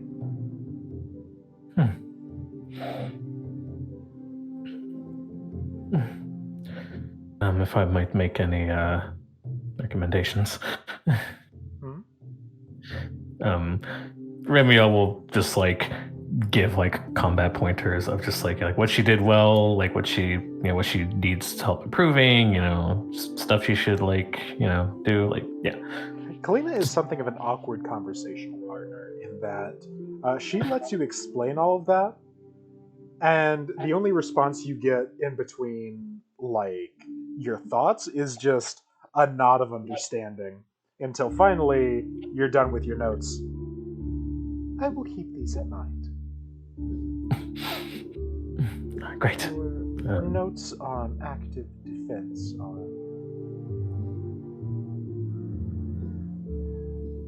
are insightful. Are you saying that as in actually insightful, or do you mean that in a way to make it sound like it's... Oh, no. And she kind of vaguely gestures with her hands. Searching for the word.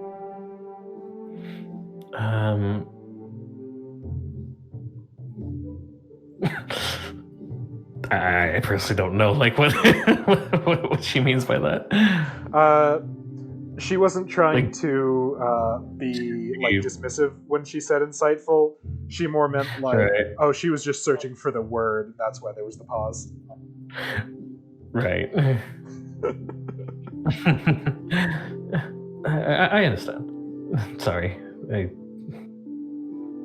was a bit rude of me to assume that. It is all right. It happens often. I don't speak very well. Sorry. I know you're not doing much to conversate a lot, but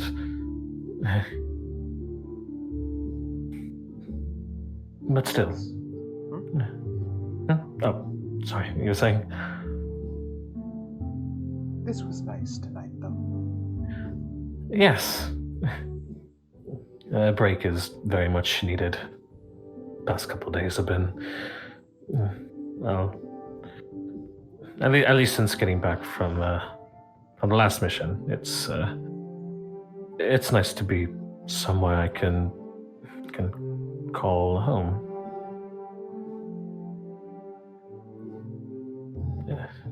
I I do have a request. yes.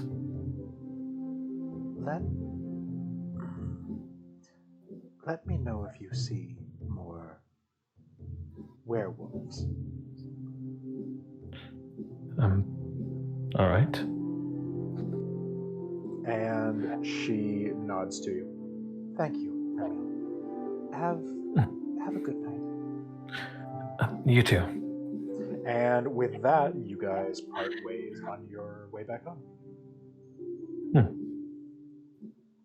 Ramiel heads back home and like sort of just like a curious expression of just wonder why Kalina's so fixated on werewolves. That's backstory, baby. Backstory.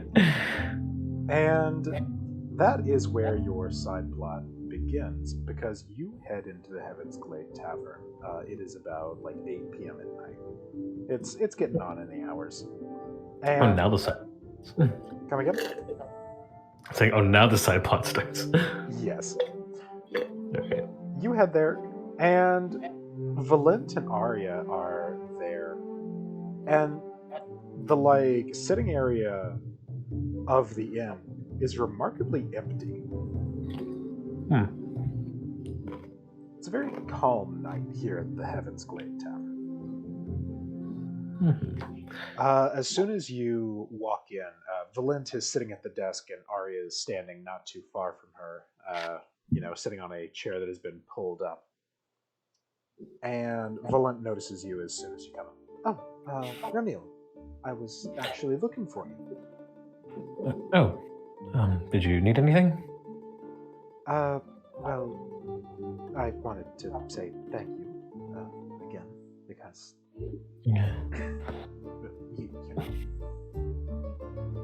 But, Arya... is...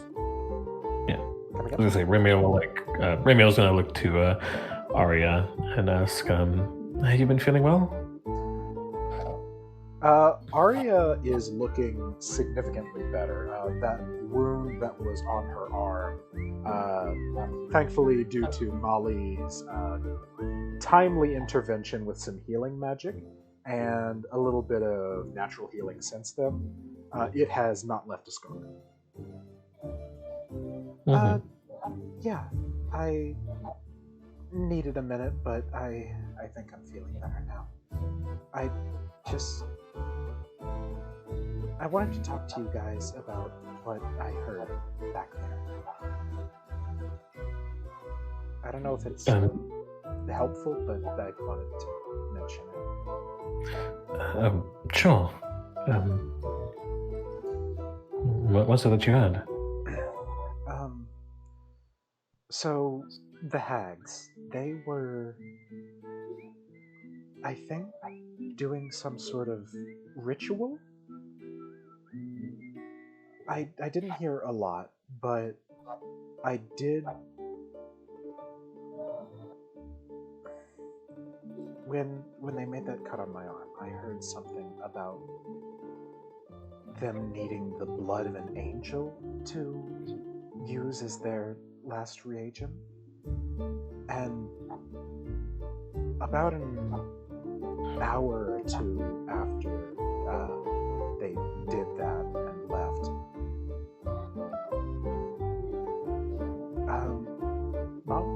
and Valen nods and continues from there. She's always had interesting connection with magic. It kind of comes with her parentage.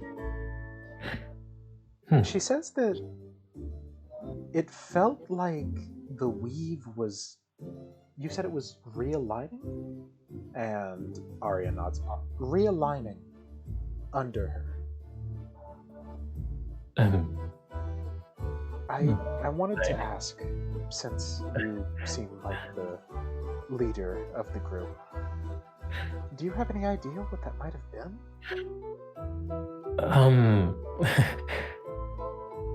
Oh, I'm not sure I would call myself that, but if you're discussing magic, perhaps you would probably want to ask Vanessa or Nothus about that. They seem more familiar in that field. I'm not terribly familiar with magic myself, although it's concerning what you're talking about. Yeah. I mean, I kind of tried to get a message to Malira about it, but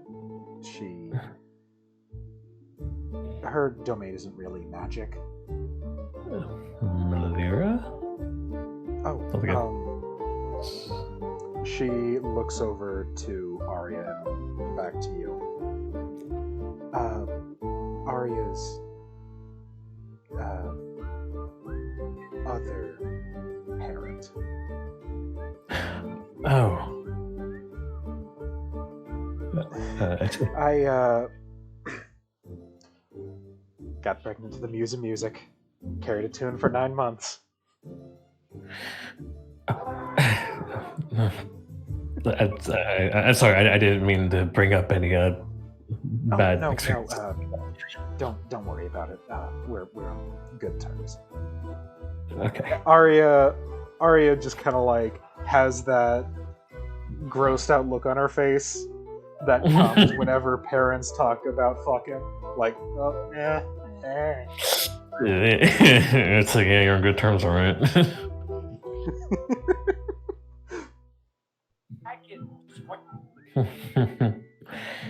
But yeah, if you could ask Vanessa or Nothus for us, I would really appreciate it. I mean, Arya was just kind of curious, and I think it would help us rest easier if we knew. Of course. I can let them know as soon as I see them again. Are they home by any chance? Not sure. And she pauses for a second to consider. Most people filtered out a little while ago with the dinner rush, but I think Vanessa might be in. All right. I can probably go get her if you like. Please. Ramiel will head over to Vanessa's room. Is Vanessa home? That's my cue. That's your cue. That's your cue.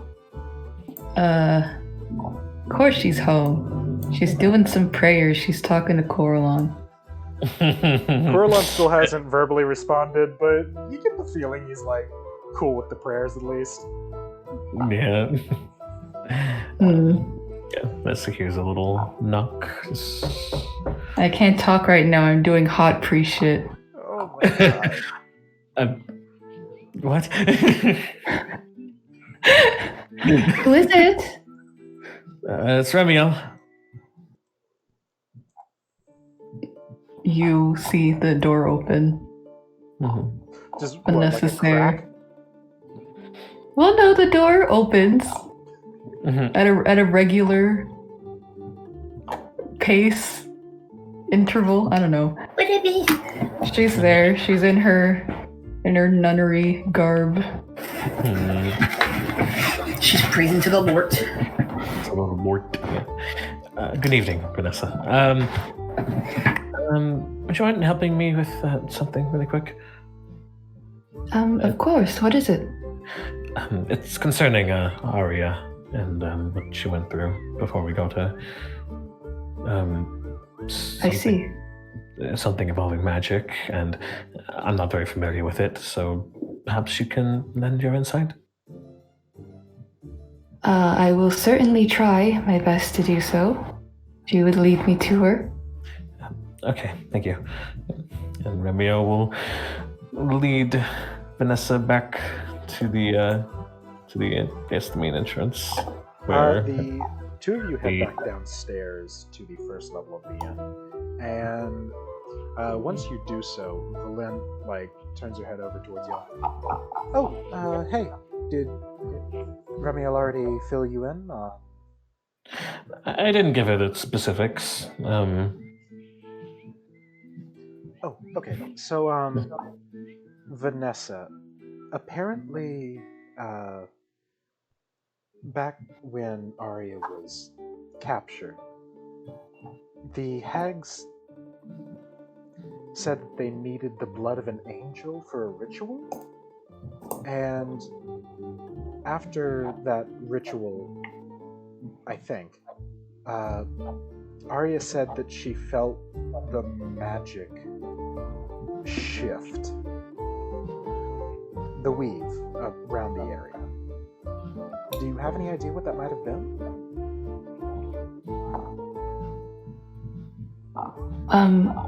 Well, are you familiar with the weave? To a degree. I'm not really a arcane caster myself. Well, the weave was snatched. The weave was They- snatched. Okay. We was snatched. Could you specifically describe how Arya, what you mean by different? Arya pipes up at that. I mean, it felt almost like the physical plane was fine. It wasn't moving, but it felt like something else turned sideways, and it was like if gravity turned another way. Just for a second. I see. Let me think for a moment. I will And by like you to- thinking, I'm gonna roll. yeah, Arcana check, please.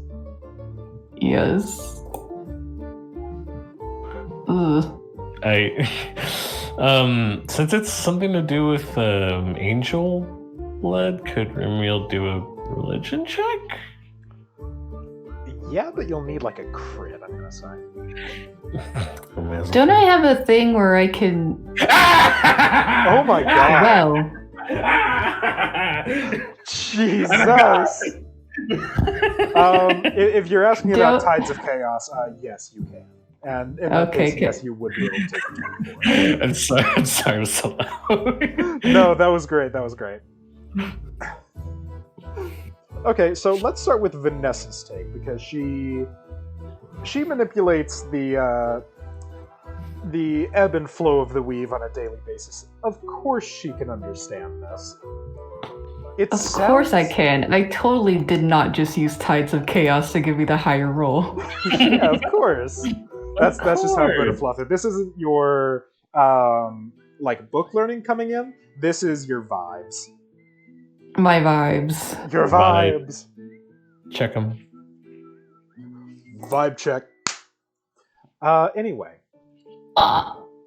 So, you think back to what you felt when interacting with the weave before, and now that you think about it, the weave has felt stronger in certain spots than it has in others, and there's this weird sort of. It's kind of like how Arya described. There's this weird sort of gravity to it. Like magic pools, almost. Generally not enough to make a major difference when you're just slinging normal spells, but if you were to, like, need a very, very large amount of magic, like, in a very short period of time, then maybe it would have some sort of difference. It sounds like whatever they were doing, they shifted where the gravitational pull of magic was going to, kind of. They shifted it and they brought it to themselves? Maybe. Maybe. Maybe. And as for Ramiel, you think way, way back, and you actually remember something that kind of stands out to you. One time, there were a couple of archmages on the loose, rogue arcane practitioners around Silver. It happens sometimes with high elves, because they tend to have a higher incidence of wizards and other arcane casters. And you remember that your mother actually kind of treated it almost like a bedtime story when she read you after action reports from these sorts of things. And in this case, you remember specifically that there was some sort of like plot to redirect ley lines or something like that. And one of the reagents listed in the contraband, you're pretty sure it was the blood of a celestial.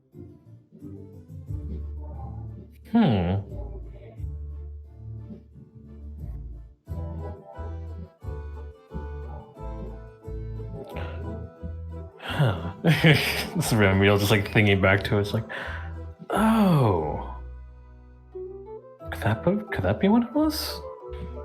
He just says that out loud. The one of what? What did you have in mind?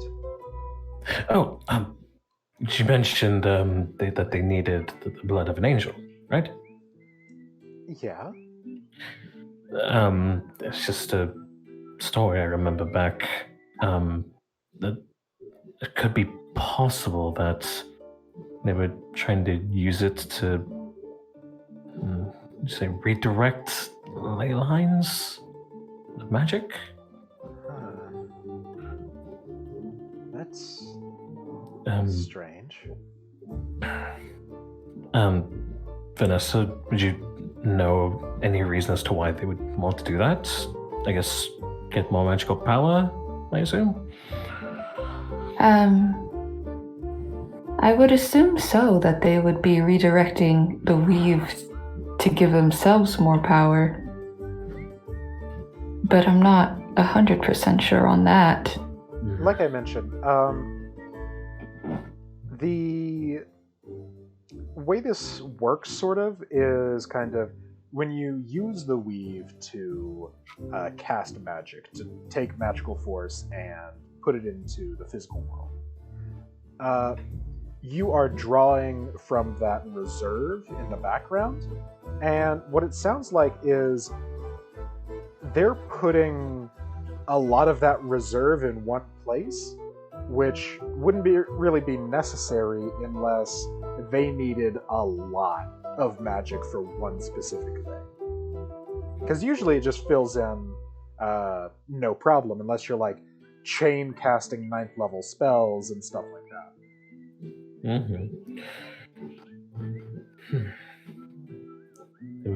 They would need a lot of magic, but how does that involve Arya?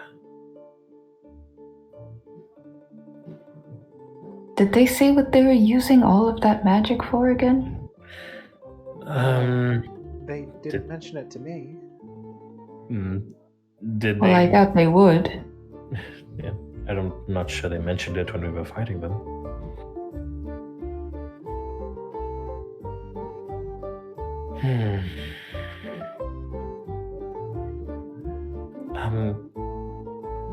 Perhaps you could see if Arya feels any difference in terms of her, I guess, magical energy? I've been feeling relatively normal since I got back, but I'll keep an eye on it and let you know if anything changes, okay? Please do. Arya nods to you, and Valent speaks up instead. Sorry for calling you guys down here. I know it's pretty late. No, it's fine. Just want to make sure that she's doing well. Of course. I can't imagine what it was like being trapped in there for so long. She looks back to Arya,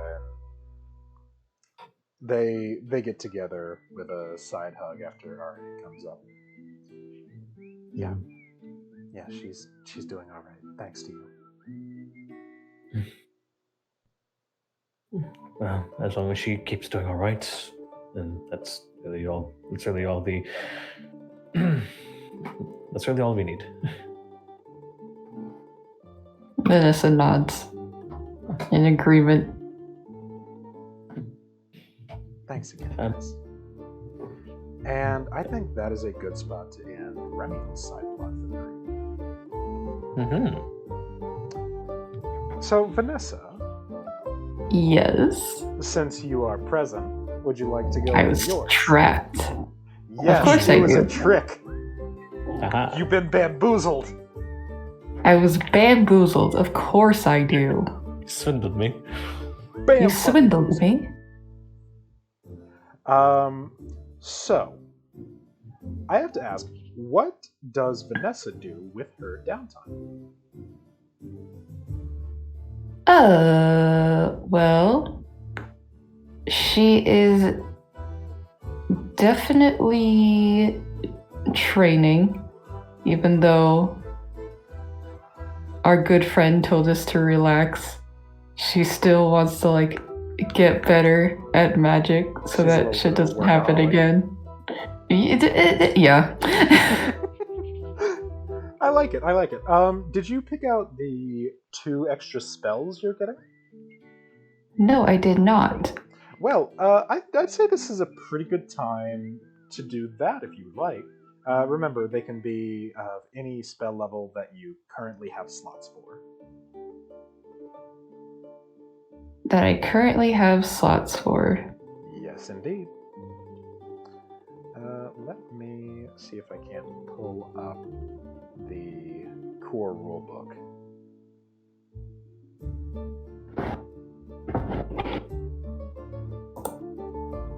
And are they similar to druid spells where I can swap them out any day? They are going to work like your normal sorcerer spells, so you can swap them out when you level up. When I level up. Alright. Okay.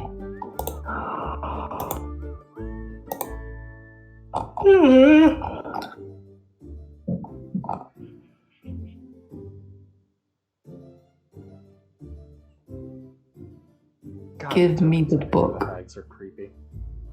Yeah, they're really horrifying and I don't like looking at them. I'm so sorry. It's okay, they fulfill their purpose Of dying. of dying.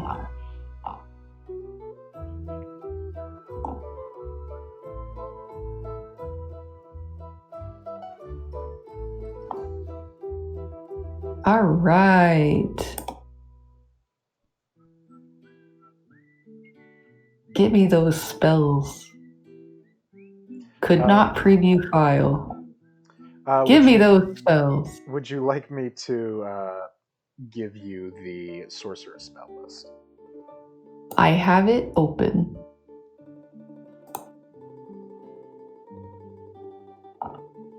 Let me see.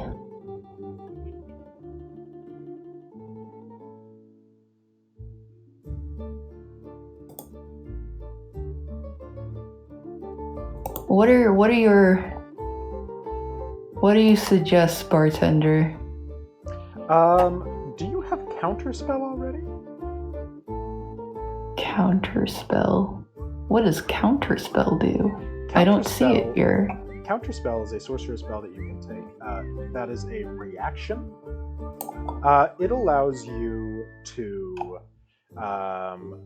when any other caster on the field tries to use a spell, you can say no if the level of counterspell that you are using is as high or higher than the level of the spell they're using.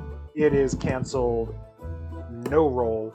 If it is higher, if the level of the counterspell is lower, then you have to roll to try and dispel it. But it can basically say, hey, you want to cast a spell? No. I see. So I have to cast... It is a reaction, so It you don't have is- to cast it on your turn. No, I was just reading the... So if it's a 3rd level or lower, the spell fails, and if it's 4th level or higher, I have to make a check. Mm-hmm. I like that one. Yeah, the utility and defensiveness can come in really handy. As for other stuff, depends. Do you want to go more like supporty, more offense, utility?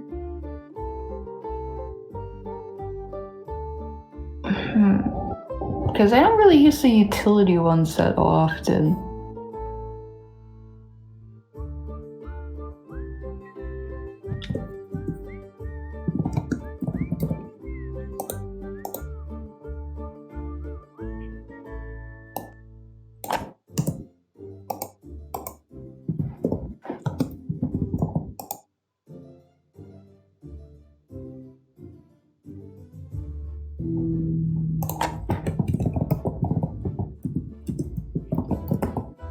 What about offensive? For offensive spells, let's see what I can suggest here. So you generally go with the storm sort of theming for your spells. Yes. There is a spell that, while it isn't like lightning, it is called Sleet Storm.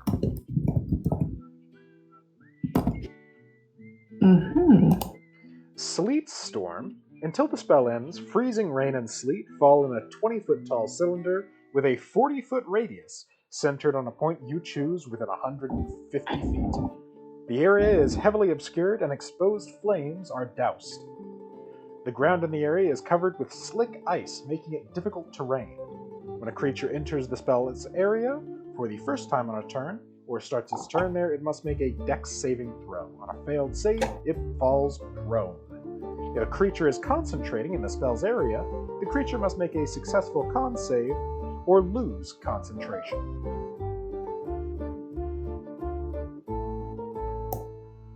I do like that one. It's basically a fuck your coordination sort of spell.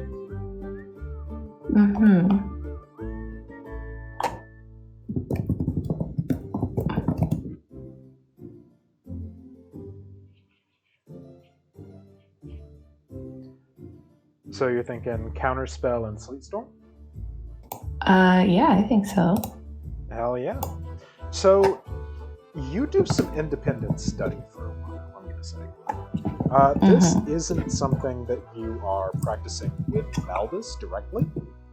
This is something you're trying to research on your own. And because of that, it's a bit more instinctual than you would usually get from your practice sessions. So you tap into, okay, what if my friends need protecting, because we almost died back there because of that, like, ice storm that one of the hags called down. Mm-hmm. And you think about it and think about it, and finally, you think you get the hang of being able to kind of make this impulse in the weave that, since we were just discussing like how magic sort of pools there, just forces the magic out of an area really briefly to kind of do the same thing to a spell as depriving a fire of oxygen. Yeah. You know, give it a vacuum to douse it really quickly. And you then think, okay, how about if I try to, you know, bring that to the physical realm?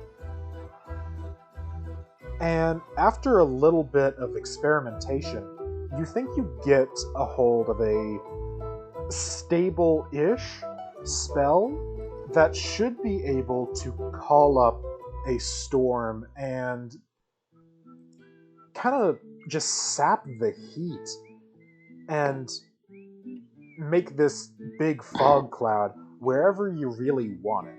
You know, make ice on the ground, sort of force people to act like they're going through a cloud. Mm-hmm. Where are you doing all this practice, by the way?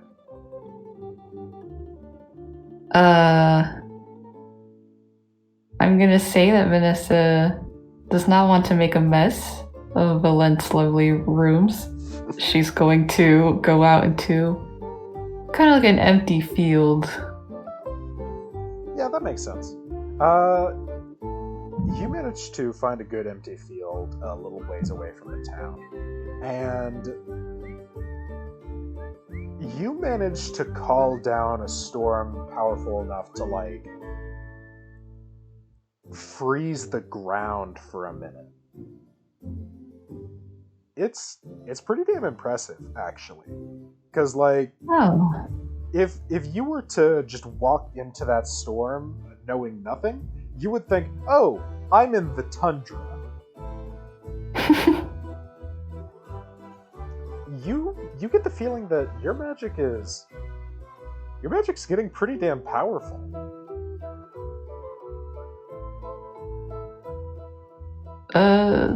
Yeah, it really is. Vanessa's just looking around stunned.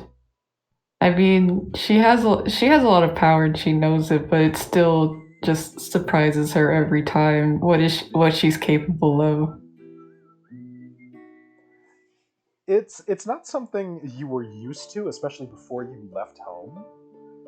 But now that you have gotten a hang of what it means to be a sorcerer, let alone a wild magic sorcerer, it's a shock. Also, I'm going to make Yes. I'm going to ask you to do I something. knew it was coming. Yeah, because you Yeah. made that Tides of Chaos thing earlier. Yeah. So would you make me a D100 roll? Of course. I knew it was coming as soon as you mentioned she was casting spells. I was like, oh god, here we go. 17. Give 17. Oh no. You grow a long beard made of feathers that remains until you sneeze, at which point the feathers explode out from your face. So you're watching this display of your power, and you think for a second, wait a second, the weave feels kind of oh, and you feel the magical backlash finally get to you, and suddenly you blink, and there is this beard of white feathers going all the way down to your hips. Vanessa, She goes from looking around in awe of the magic she's created to suddenly just having like an itchy jaw that's just a chin that's just full of feathers, and she's just like, oh god, come on. Question. Mm-hmm. When does Vanessa sneeze? How long is this gonna stay there? I mean, first she tries to like pluck them out. I imagine they're not budging. No, they are not. They are magic. I imagine after like a couple of minutes of just trying to get these damn feathers off, that's when she sneezes, because like some of the fibers just get in her nose. Yeah, they get a little ticklish. And finally, your beard goes up like you just exploded a chicken. It just makes this giant plume of white feathers that goes off in every direction. And you can't help but feel thankful that you are not covered in like something sticky, because that would be so much worse. I think the surprise of the feathers exploding would make her fall a little bit, like slip a little bit on the sleet that she made on the ground. This is just not a good day for her. I'm guessing that Vanessa's very glad she's alone. Yes, she is very glad that no one was around to witness this. I love her so much. Okay, is there anything else you want to do with your downtime? Besides that, I have no other ideas. Alrighty. So, you've done this practice on your own, but it is also time to go and hang out with your wizard grandpa, Wizard Balbus. Elvis? Balbus. Balbus! It sounded like you said Elvis. No, it's not. It is not the king. Elvis Presley is not going to teach you magic. Damn it. You enter the Wormcrusher Adventurers Guild after about like a week after the last mission. Yes. And this time, Balbus is not currently unconscious, which is a good sign. He is currently rocking by the fireplace, reading through a very, very hefty tome. And Vanessa is mildly surprised to see him awake for once. and, of course, he is still the ditzy grandpa we all know and love, so he does not notice you enter. Pardon me, Mr. Balbus? Oh, Vanessa! Pleasure to see you. Pleasure to see you. Hello. Heard you got yourself into quite the kerfuffle the other day. Yes. Quite a kerfuffle. Well, I hope that what I've been teaching you was able to help at some juncture. Yes, it was, but at the same time, many of my comrades, as well as myself, were all gravely injured afterwards. Oh dear.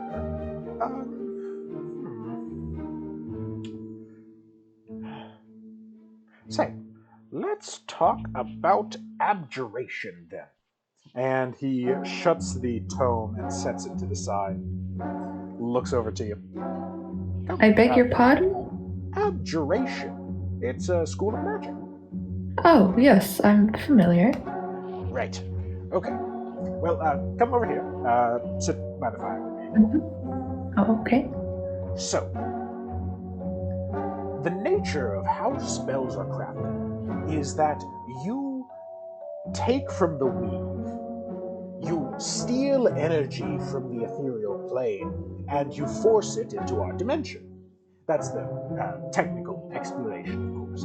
But how it works on a more instinctual level, beyond what a wizard might be able to tell you is something of a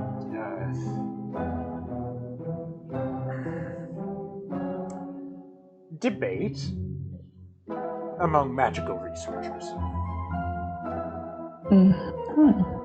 Not many sorcerers tend to get into the magical communities, and those that do tend to be very highly opinionated about what exactly they're doing.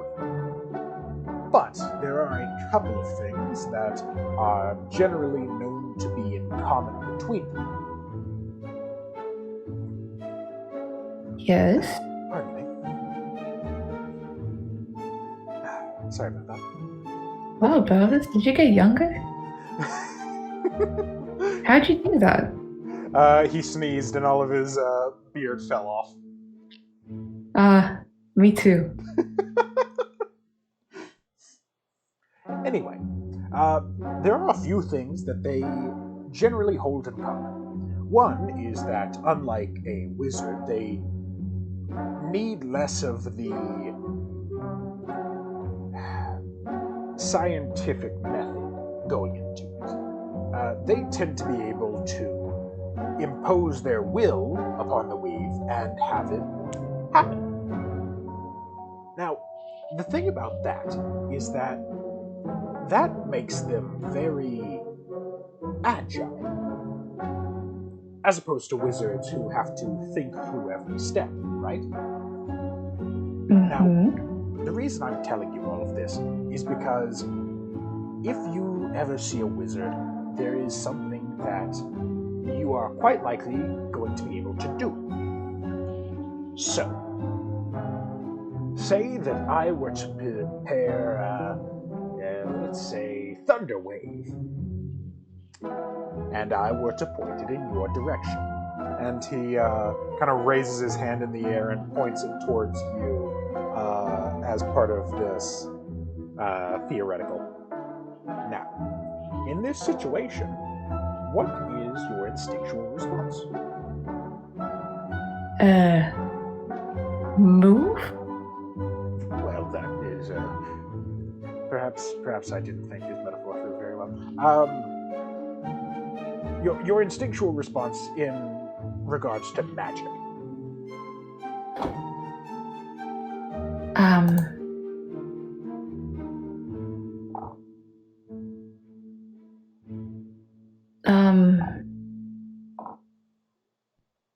Vanessa is a bit hesitant.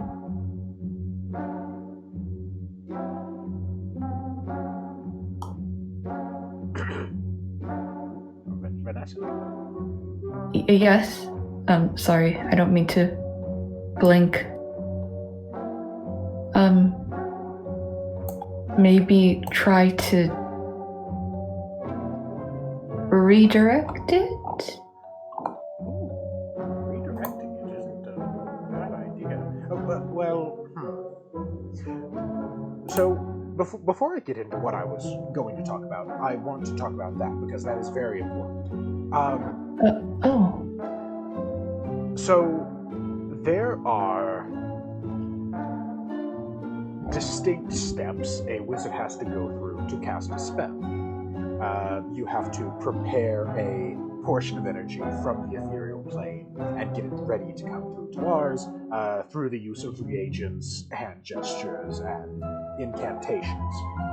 Somatic, verbal, and material components. Yes. However, and I want to emphasize this very, very carefully. Don't try to take control over someone else's spell after they've already started it. If they, say, are distracted or killed while they're still preparing the spell, and it is halfway through being formed, then it is extremely unpredictable in that state. A spell that is halfway through its execution that you attempt to take control of for yourself, Well, the nature of trying to do something like that means that, well, you would need one, an extremely good understanding of what the weave looks like and how it is currently formed, and you would have to be powerful enough to seize those threads of magic within milliseconds of them coming unbound from the original owner. So, I have seen quite a number of mishaps happen over the years when student wizards tried to finish somebody else's spell. Magic doesn't really like being controlled like that.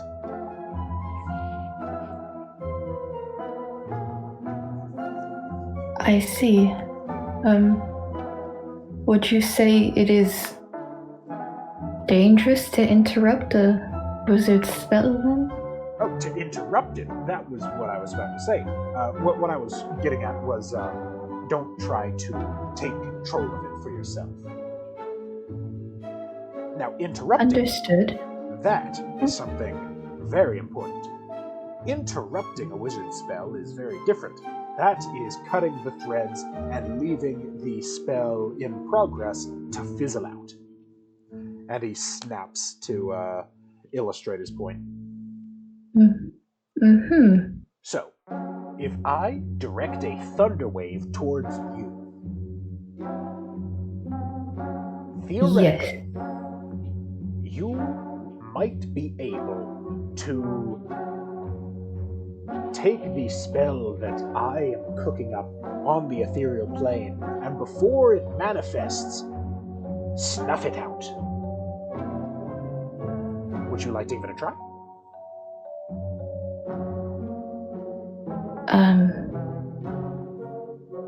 All right. All right. I'm going to count down. 3, 2, 1. And you, now that you've had it pointed out to you, you can almost feel the gathering of energy into his hand as he points it down towards you. And at that same time, you realize, wait a second. Didn't I just think of this on my own?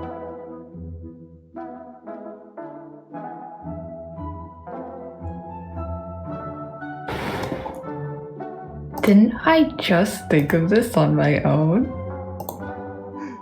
Would you like to cast Counterspell? I would love to cast Counterspell. You know what? Here's my question. How does she cast Counterspell? I believe the only thing required is a somatic component for it. So basically just a motion. Though if you really want, you can say something as well.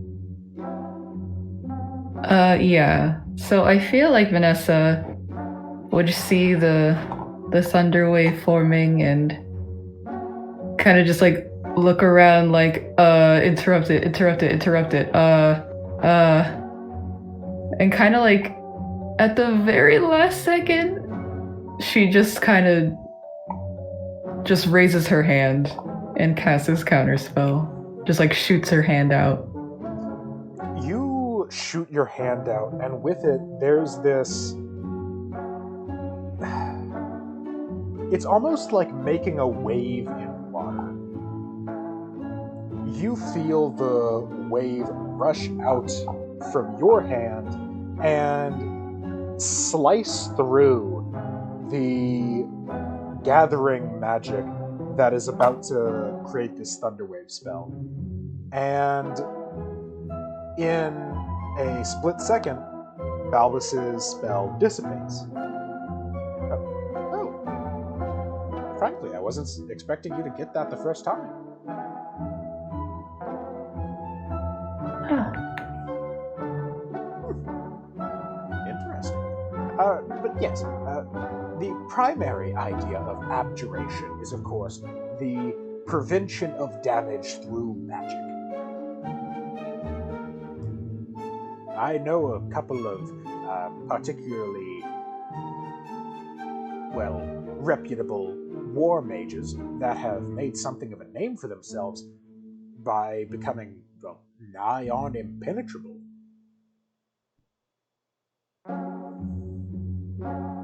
The who? War mages.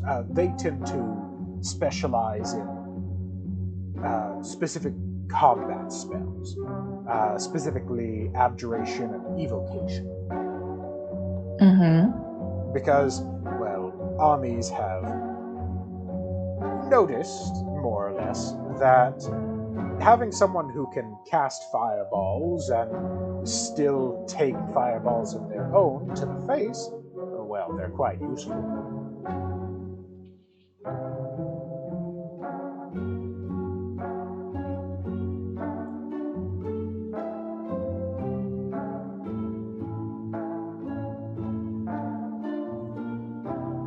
Yeah?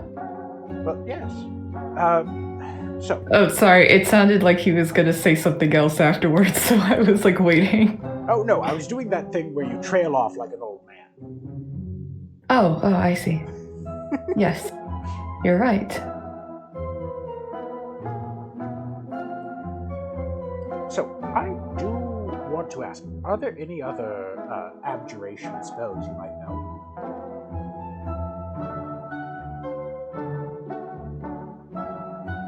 I am not looking. I'm not looking it up. Well, Mage Hand is a basic one. That's right.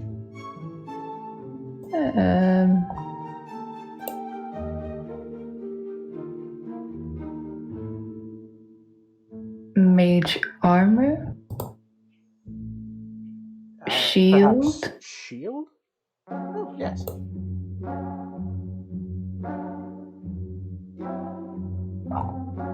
Those are the ones I know off the top of my head.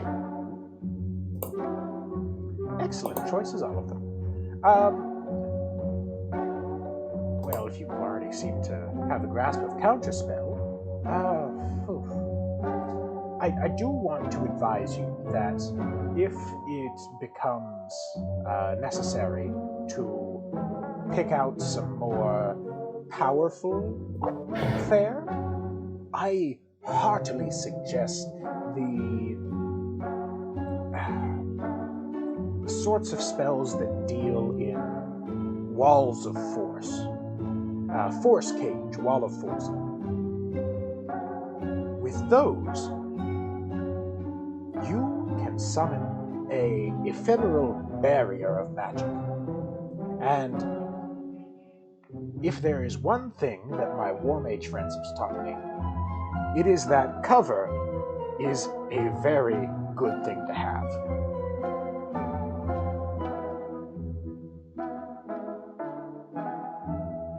Yes, I think for a troop such as mine, maybe learning more defensive magics would be a good idea. Oh, wonderful. I certainly hope that you're able to keep them safe with what I teach. And the lesson continues about like that. It's kind of meandering today. A bit more apocryphal stories than the foundation of magic. He's slowly running out of things that are super relevant to teach you. Vanessa likes the stories, but she is noticing that he's just kind of coming up with whatever. Yeah, the lesson plan may not have been properly laid out today. So, I think that is a good spot to end on the lesson. But there is still one other thing that happens with Vanessa. So after a long day of practicing magic, She heads back to the Heaven's Glade Tavern, gets ready for bed, says her prayers to Coralon. And right around the time where she is doing her daily prayers, because I imagine she is relatively regimented with that sort of thing. Yeah. Yeah, like right around the time she finishes those prayers, she hears a voice in her head. Oh? Just checking in. I hope that your quest is going well. Balbus tells me you are becoming quite powerful. Kithri. She is a little startled at first because, like, she just finished praying and suddenly there's a voice in her head. But then she's Yeah. like, "Oh, it's just Mother." Yeah, you have gotten a sending from your mom in the first time in a couple sessions, actually. Yeah, she hasn't heard from Mom in a while. Remember that sending also allows a 25-word return message. Yes, I was just about to ask. Uh,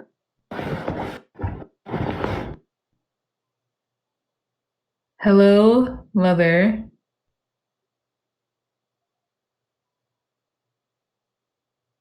Balbus has been a great teacher. I have learned much from him.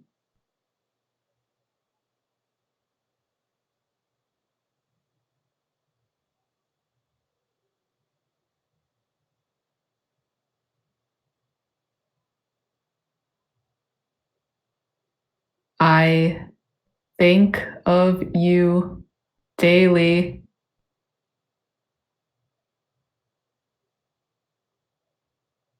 I hope to see you That's 25. again. Yeah, that's 25. You very carefully take a moment to compose your message and get it back to the spell in time for it to send it off to Kithri. And, and for once, it seems as though she actually has a couple extra spell slots aside from what she was using during the day for the regular church services. And she gives you another sending. I am very glad to hear it. You have blossomed into a wonderful young woman. I hope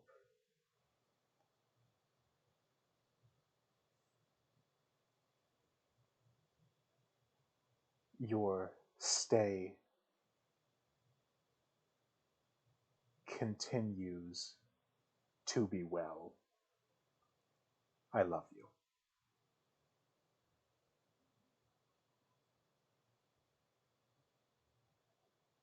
Thank you, Mother. I love you too. And I think that is a good spot to end Vanessa's side plot for the I love you, Mom. I miss you, Mom. I want to show you all the cool shit I can do with my hands. day. I made it snow today. I made it snow. I deleted magic.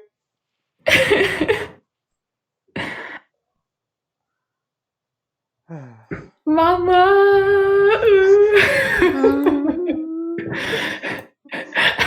I killed the didn't hag. mean to make you cry.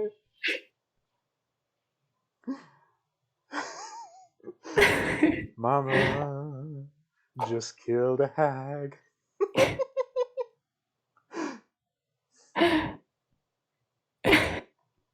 All right. So that leaves two people That leaves Andrew, and that leaves Ref. Which of you is going first? So, Hello, Andrew. You want to go first? yeah. All right. Have fun. Possibly wise, given that don't you need to like sleep soon? I have to be up for work in 4.5 hours. Okay, let's go fast. Do you want to do anything with downtime, sir? Nothus wants to make that cash. He still needs that spell ingredient that is way more than what he has. So any odd jobs around the town, he is feeling helpful for once in his life.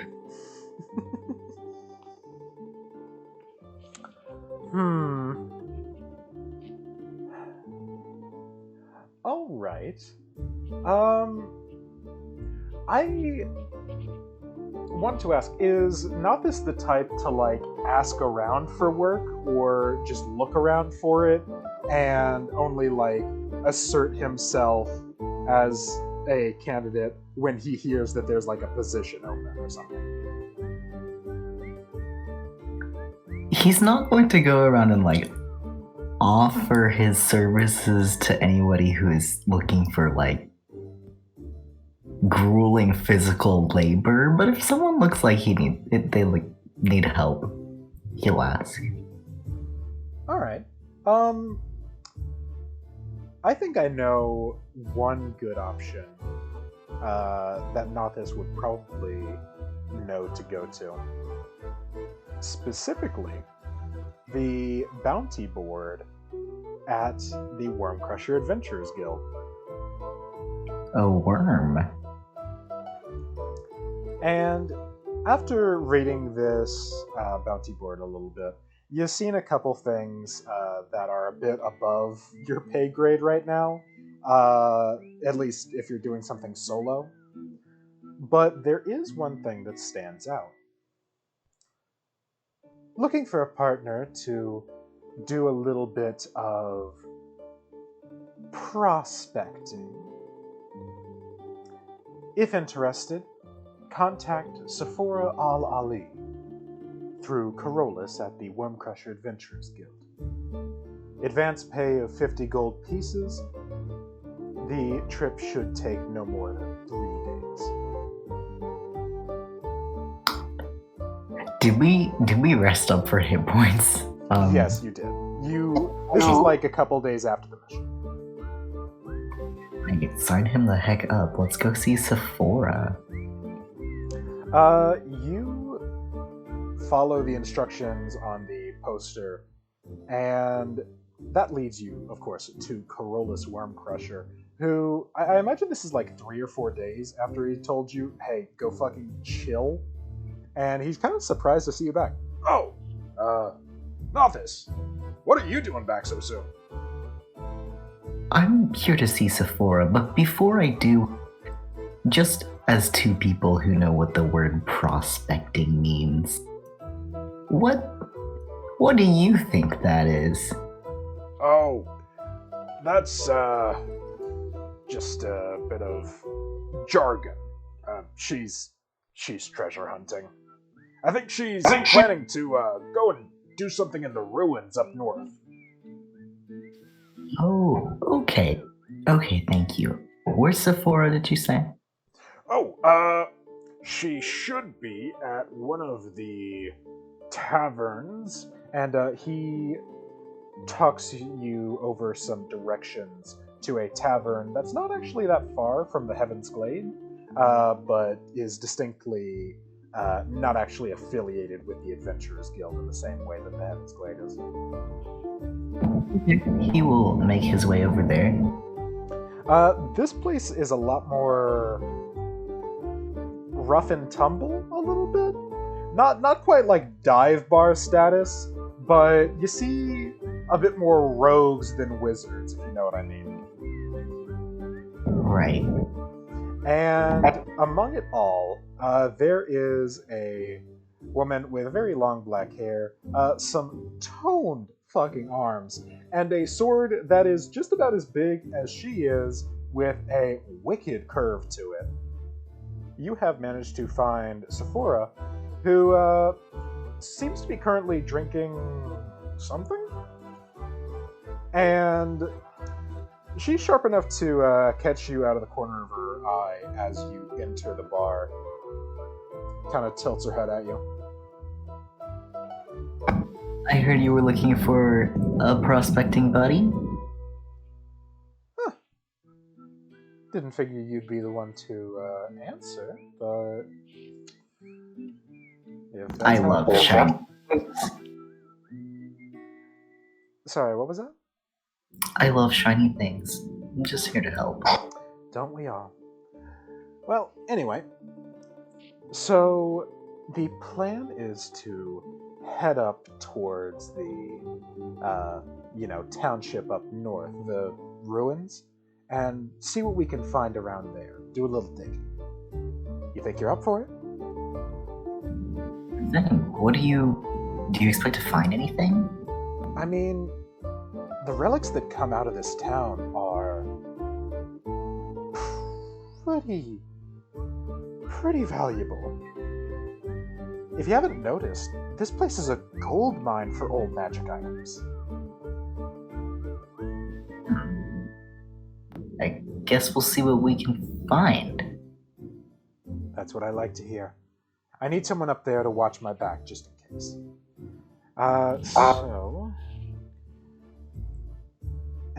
It's Nothus, right?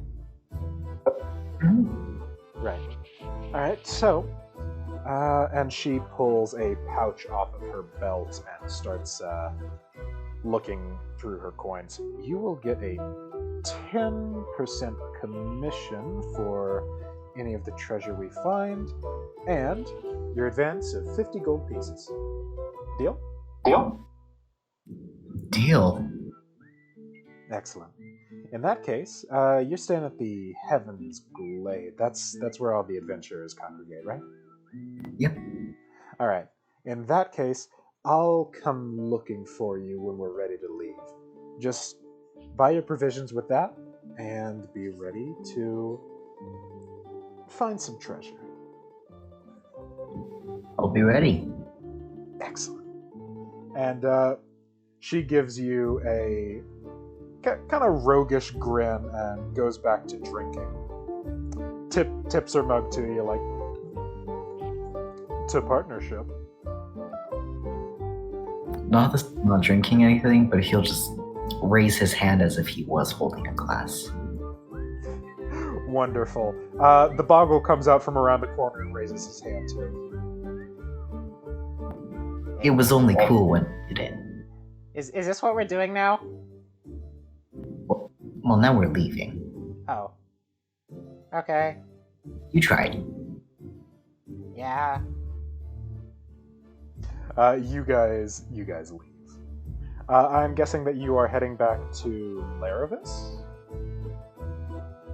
I think if this is, if we're not running with any healers and I don't buy at least one healing potion, I am going to perish on accident today. So I think he's gonna pick up one healing potion if he can somewhere. That would probably be wise. You can do that at Laravis. I think they run 20 gold pieces a pop. Sounds good. It changes with supply and demand. So, you head over to Laravis, and remind me, what was the material component you were looking for? Give me just one moment. Will do.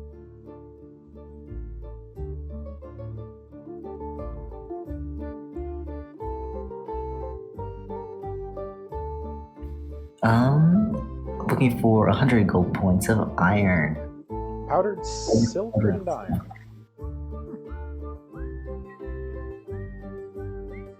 Alright. Yeah, he can sell you that, no problem.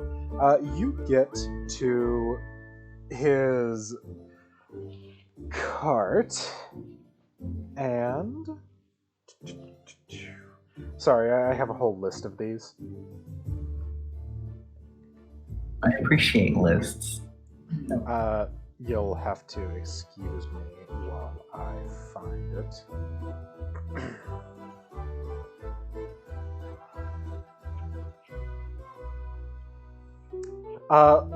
Larivus the Enchanter's Sideshow of Incredible Beasts is now the third placard you've seen above his caravan. I love it. It doesn't take him long once you arrive to actually come out of his carriage and look at you, kind of squinty. Oh, hello. Larivus, no displacer beasts yet. I'm something before that mission. You have any healing potions for me? Do I have healing potions? Of course I have healing potions. Alright, what strength are you looking for? Just something basic? Something enough to cure a gaping chest wound? Tell me about both of those options. Well, I'm glad you asked. And he marches over to a couple of the bottles at the far end of his little display. They are small, maybe like apple-sized bottles filled with a thickened red liquid. So, these are my most basic. They'll generally fix you up if you, say, take a nasty fall, a couple strikes from a dagger, something like that. Don't expect it to, heal a lightning bolt. And this, and he reaches under the counter for this and plops down like a melon-sized glass bottle full of the same red liquid. This is my extra strength version.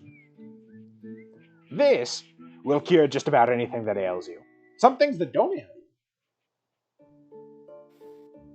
Do you have to drink that whole thing for that to work? Yes. And he just says that flatly, staring you in the face. Huh. Okay. Respect the science. How much are both of those? Well, for the basic model, 20 gold pieces. For this one, 500. Holy. Okay. It's a cleric in a bottle. Frankly, 500 is highway robbery for me. You're telling me there's a cleric in that bottle? You were picked on in school, weren't you? Well, that's not very nice, is it? It's not very nice, is it? Anyhow, if you don't mind, if you're not going to buy the more expensive models, I would prefer you didn't go looking too hard at them. You understand? Gotta keep some secrets. Sure. I don't think I have time to drink a whole melon when I'm, dying anyway. I'll take one of your basic models. Excellent. All right then. Is there anything else? No, okay. What was that? That's okay. Your magic lantern was plenty. Oh, if you're sure. Weren't you looking for some sort of reagent? Still looking for that powdered silver and iron, but I don't have the coin for you yet. That would do it. All right. Well, will you need a bag for that? That's all right. I am injured frequently enough. This won't hang around. I figured as much. Alrighty. Here you are, sir. And let me see here. And he thinks for a moment and offers his hand to give him the gold. Nothus hands over the gold. counts out 20 gold pieces and, satisfied, stuffs it into his kind of baggy, sleazy-looking robes. Excellent doing business with you, Nothus. You Now, remember to come back once you have my Displacer Beast. Of course. But, since we see so much of each other, do you have, a stamp card, maybe? Maybe we could sort of, I've seen you, you're seeing me. We had the promotion a while back, but most of my repeat customers didn't survive long enough to actually cash it in. So, I think that some of the local adventurers, back when I ran that, kind of thought it was a curse. Okay. Either way, it ended up being a great marketing tactic. Alright, I will see you around, old wizard. And I will see you around, Drow. See ya. Sorcerer? You'll find out. Whatever. And he shrugs and gets back to work, leaving you to head out 20 gold pieces poorer and 1 basic healing potion richer. The healing potion heals 2d4 plus 2 HP. Thank you. So, if that is all you wanted to do with your downtime section, there is some stuff to do with your side plot. Hell yeah. You get in to bed at the end of the day, ready to trance and, hang out, and generally just rest after a very long time dealing with Fae bullshit. And then you find out that you're getting more Fae bullshit.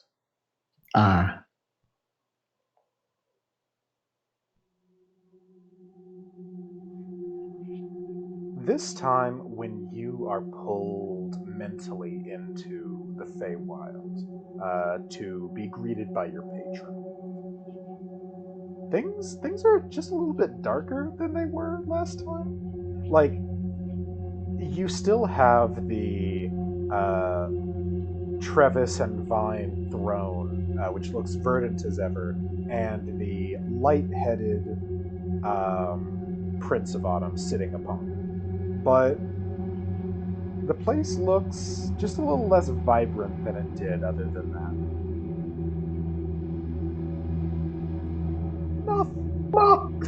Nothus. Pleasure to see you. How's it going? What happened here? Oh, just a little bit of,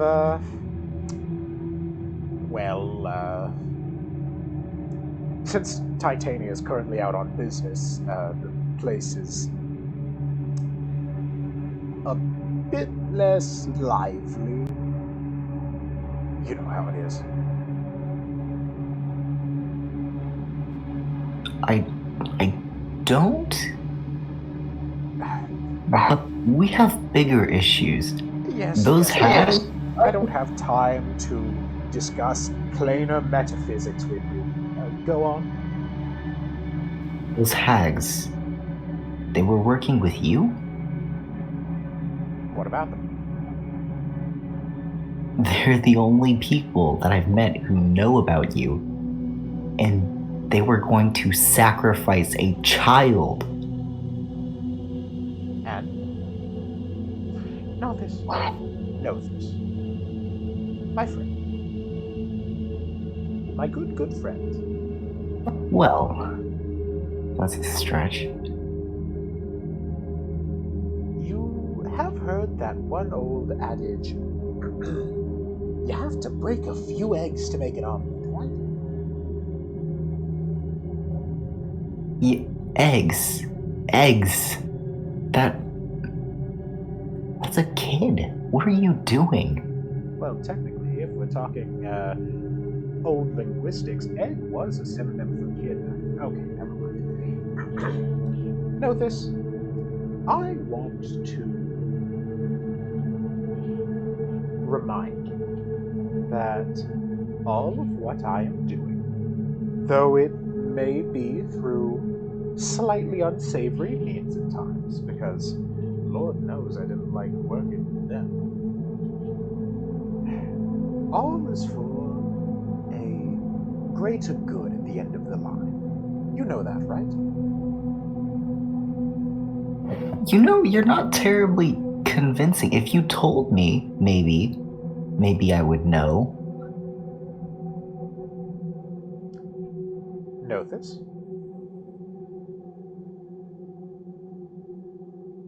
Both you and I know that's not going to happen.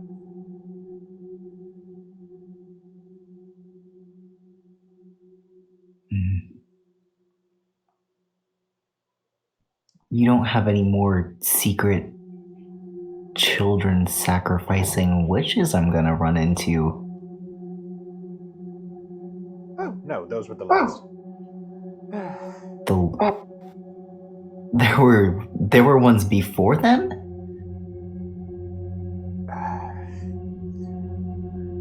Why do you have to ask all these insipid questions? What does it matter, Nothus? Well, it may have been partially my fault, but my life is tied to all of the weird evil stuff you're doing now. So I deserve to know. Evil is a very strong word. Right, I saw 3 hags try to sacrifice a child in the forest. Well, you never do have perfect control over exactly what your subordinates do, which is actually, coincidentally, why I called you. So, I've noticed a couple things. Notice. Namely, that you have been quite intent on disrupting my plans. You have been, I don't know, trying to prepare a magic circle spell that should block my gaze on you for at least a couple of hours. Don't think I didn't notice you just slipping that little tidbit into your magical repertoire. The little one, Benry? You call him Benry, right? Mm-hmm. He does maintain a link to your magic. Which means I know what you know as far as the arcane goes. Normally, I wouldn't necessarily know exactly, just until you had requisitioned it from me in the first place. But he has seen you doing a bit of research.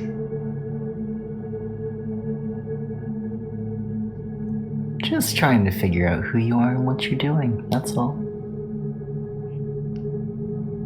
Nothus. I want to make something very clear to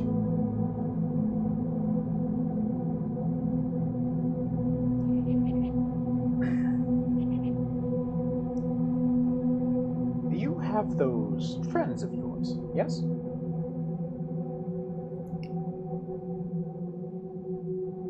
The 2 tieflings, the human, the halfling?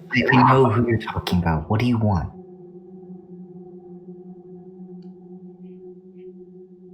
I know that you might not care about yourself. That you're going to rebel against me no matter what punishments I may put your personal body through. But I know that if one of them were to end the same way as Wisteria, as your friends back in Bitterleaf Well, that might change your mind, wouldn't it?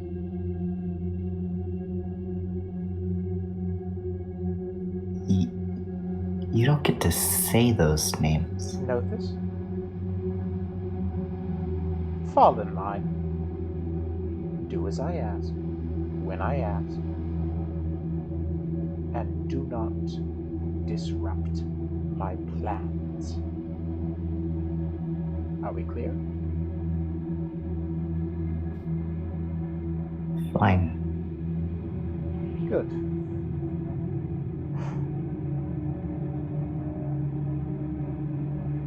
You know,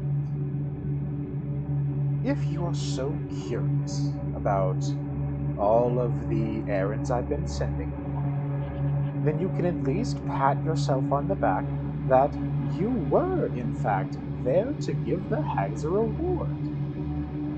I was done with them, and they needed to die.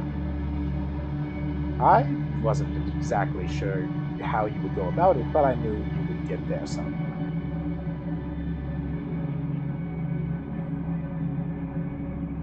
All worked out like a happy coincidence. Well,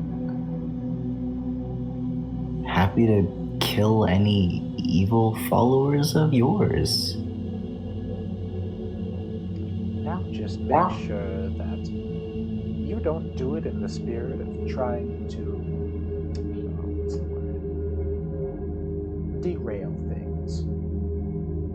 Or you know what comes next.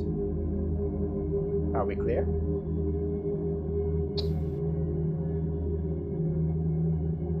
Sure. Crystal. That's what I like to hear. I'll let you loose. I'm sure you have lots of sitting around and thinking to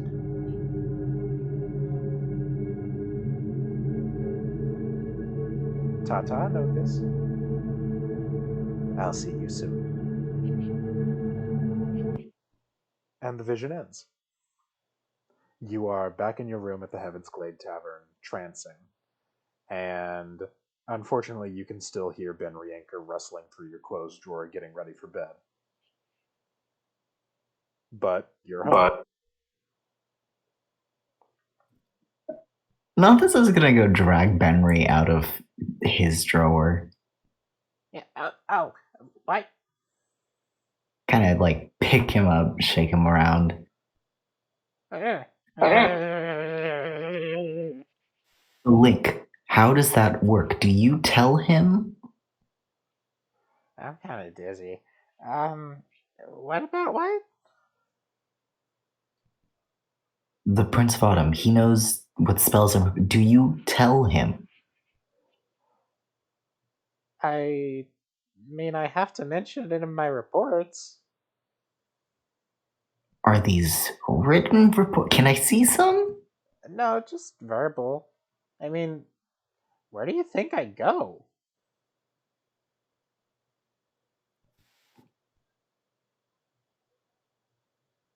Oh.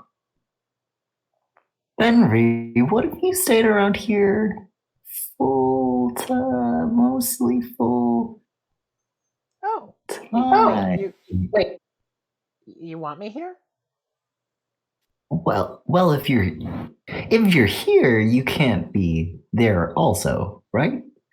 Are we gonna go on an adventure? Well, answer my question first, Benry. What was the question? If you're here, you can't be there with him. Yeah. Well, then I guess we are going on an adventure. Yay! Can I get down now? I like the ground. Yeah, here you go, buddy. You set him down, and he just, with an uncomfortably wet slap. We're gonna find you some sandals. Yeah. Stay tuned for sandals, Benry. Okay. Good night, Nothus. Good night, Benry. and you guys go to sleep.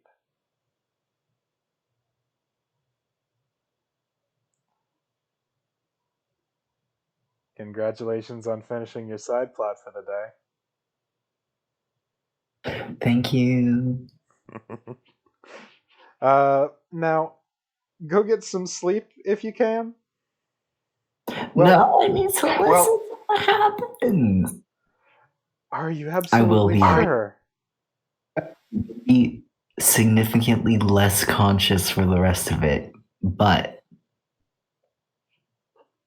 yes, don't worry about time. Okay. There is one thing that I want to, do before you check out, specifically you. So I'll get that done right now, because this was supposed to be at the end of this session as kind of like as a bumper, but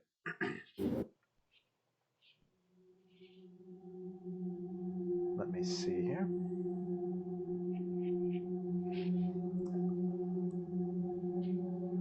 The camera zooms in on a period of time that is not actually right now, rather it's a couple days ago. You're back at Pleasant Valley, or what's left of it. The team leaves with Frederick and Arya in tow as it begins to burn to the ground, even though it is really overdue for it. As the old timbers of Isolde's inn start to crumble down, the camera zooms in again, this time on the rows and rows of cubbies behind the front desk. In one of the knotted wooden boxes behind there is a letter. And as the fire becomes brighter and brighter and hotter, the edges curl off and the envelope containing it burns away. And the audience can see the following. Isolde, I must say, I'm impressed by how quickly you and your coven were able to complete the task set before you. Pulling together the local ley lines into a nexus to supply them with the magical energy they'll need, to be perfectly honest, was a solution I had not considered. With your help, this war shall be over sooner than you know it, and for this I thank you. In fact, my gratitude ought to be expressed in form more than words. A retainer of mine will be by soon to deliver your reward. Yours in the name of the Queen of Air and Darkness, the Prince of Autumn.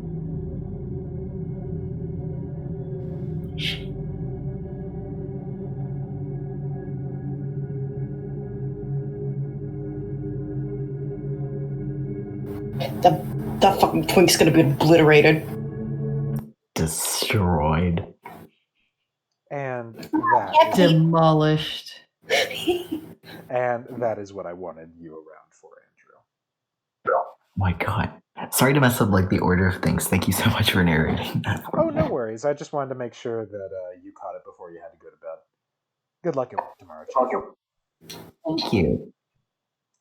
And now for fucking whiplash. Now for whiplash to good face stuff. Molly, Yay. it's time for the parade! Yay! Let me... Reward, no trauma, let's go. That is true. So it is the day of the parade, as you have been informed on relatively short notice the day before by Casteros, that tomorrow is the big day. You wake up the day of, and you are raring to go.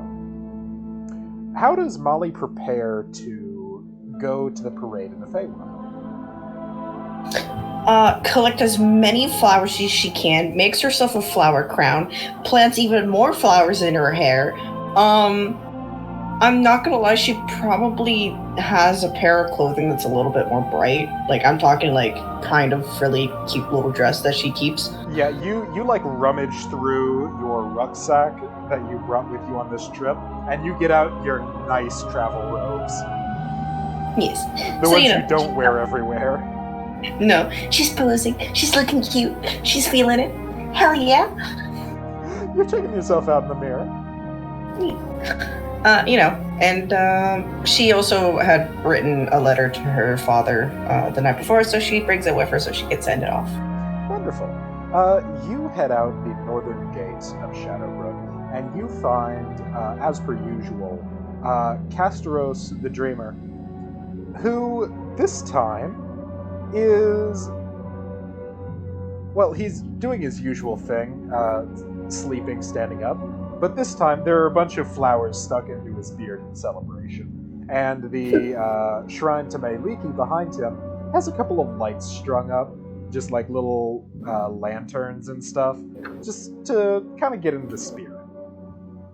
Yeah. Molly's a little sad she can't bring anyone with her, but Well. she probably could, but probably can't. Well, the fairy ring that he uses is right in front of you. Molly will wave the Castros remembers that he's probably asleep. And just be like, Castros, I'm here. Oh, hello. Hello. Oh, well. Did you get new robes? Absolutely. No, I have to mention that these are like very colorful robes. Like, I'm talking about, like, she would make Taco proud. Those look lovely on you. Come on, the festivities are just about to start. She'll run into the circle. You hop into the circle and you feel the singular sensation of your stomach dropping out as you plane shift. And you reemerge in the Feywild around Shadowbrooke.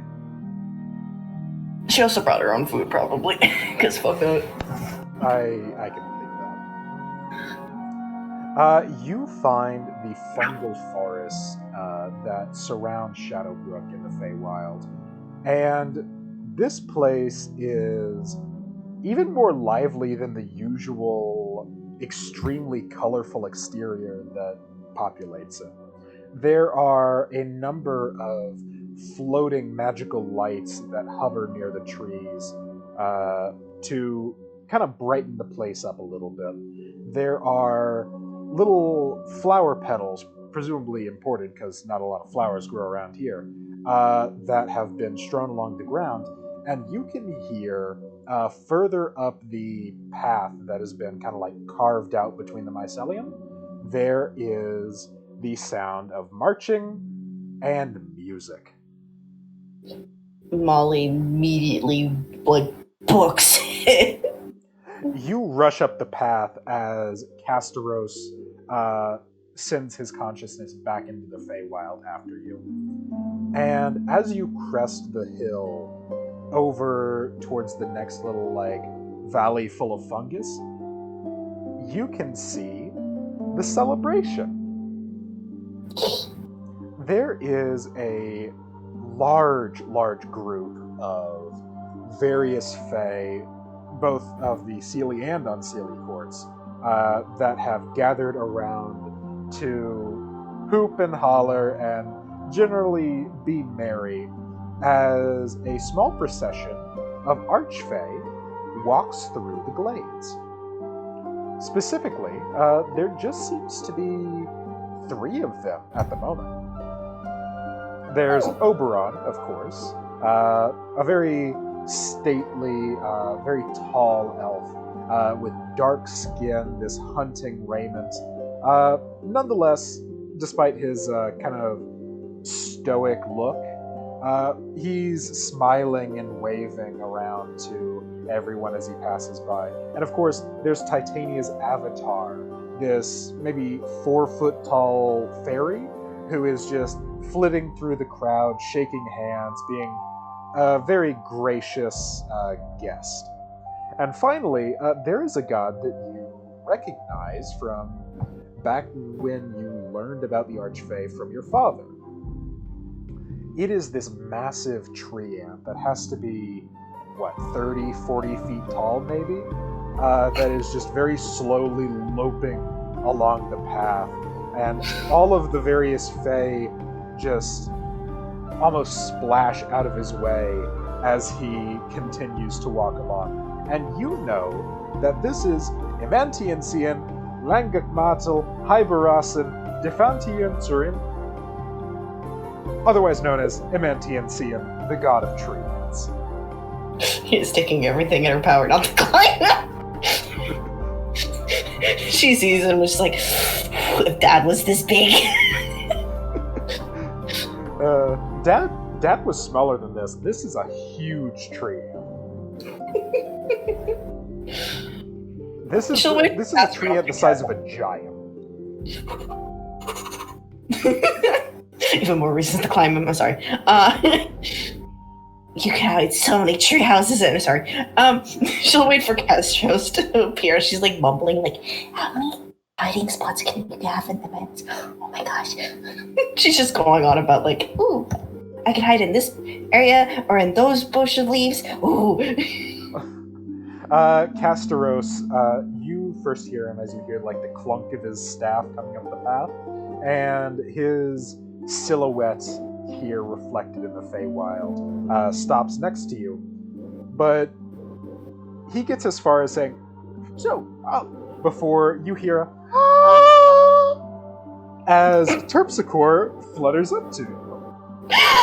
Gypsy! Molly! Hey, what are you doing here? Well, I'm here for the parade. Also, I need to talk to Queen Titania. You gotta talk to Queen Titania. Yeah, she summoned me. Yeah. Wait, did you already tell me about that? Whatever. I feel like... Okay, come on. And before Castros can really get a word in edgewise, she flutters back off down the path towards the parade, beckoning you. Molly's just like, sorry, Castros, I'll meet you later. I'm going with my friend. That's Terpsichore. Yeah, dum. No worries. I'll talk to you later. Yeah, she'll pluck a flower out and place it in his beard. Have fun! And run off. Oh, thank you. And you head off down the path towards the parade. You see a very wide variety of Fae gathered here. There's quicklings, fairies, pixies, blink dogs, really. You even see an Eladrin that presumably lives somewhere around here. This very tall, elven-looking dude with nonetheless more Fae-ish features. And as you jostle for a good position to watch the procession of Archfey,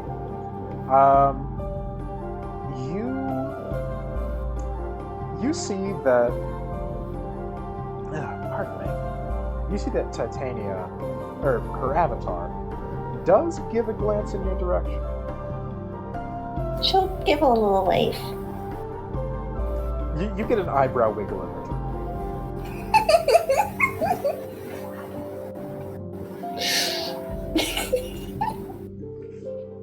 Molly's elated. Hello.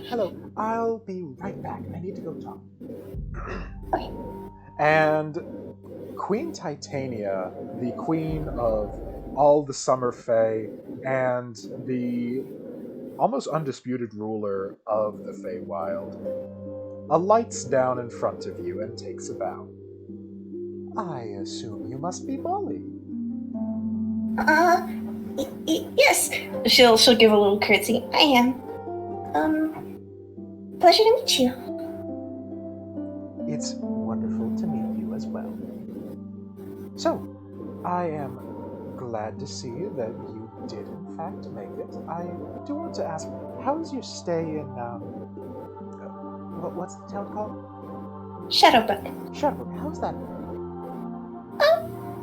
It's been, fun and a little scary, but I've made friends, so it's pretty great. I know how scary it can be, but I'm sure you'll be doing just fine. I wanted to ask a bit of a specific question. Have you heard anything about a particular prince? Prince of Autumn? She gives you a knowing wink and a nod. Unfortunately, yes. Kind of leans in conspiratorially. Well, One of my friends seems to be indebted. And he seems to have been doing something with 3 hags. Though I don't know what yet. that is strange. Well, I'm glad you brought that to me. I have a question of my own, though. Oh, well, do go ahead. It's only fair. The portal up north from Shadowbrooke doesn't have any markings, but it's definitely a Fae portal. Do you know anything about that? Oh, that old thing. And she actually seemed a bit surprised that you mentioned it. Well, to be honest, I had almost forgotten it was there. It was an old, let's call it a joint effort. Back when there was some more serious stuff going on around the forest. What happened to it? Well, after a while, the conflict died down, and we no longer had a need for sustaining it, so we just deactivated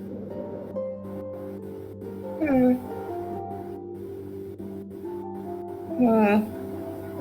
Molly kind of frowns a little bit, just like,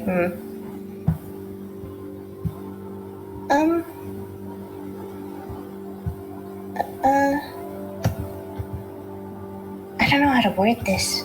I have so many questions and so many things to report about it, but, she kind of like fumbles around because, this is Tanya. Dear, just start from the top. So, my friends and I have been here for a while, right? And during some missions, because, I have to pass the time, have to have money,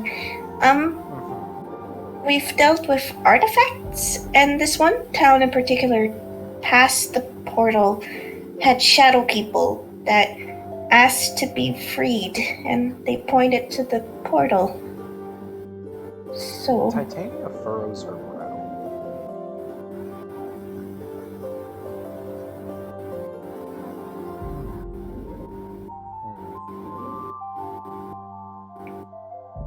Sorry, what did you say about their relation to the portal?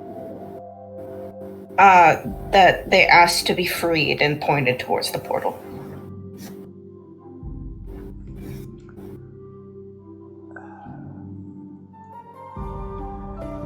Well,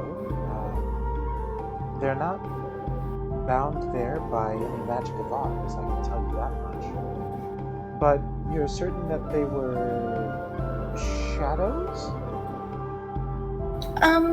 Yeah, I couldn't see them very well, but, the only human in our group could, and I could see them only when they... Hold on. The human in your group could? Yeah. We have 2 tieflings, a drow, myself, and a human.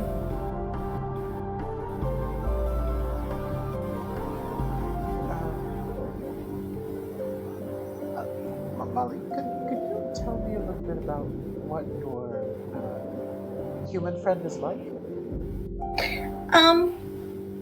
Well, she's a little stern, but she's very nice below all of that. Super smart.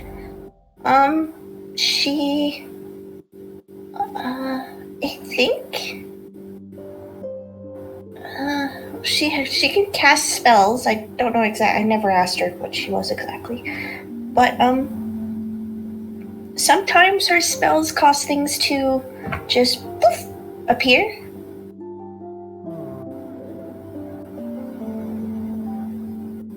Molly, I don't want to alarm you, but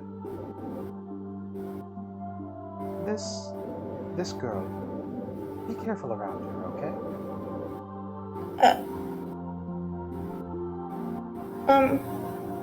Is she in danger or Just a bit of a hunch of mine. The thing with the shadow people isn't really normal. is she in danger? I don't think so. Okay, well, that's what matters, I guess. Of course. She's a friend. Of course. Anyhow, about that gate and the shadow people and all that business, there was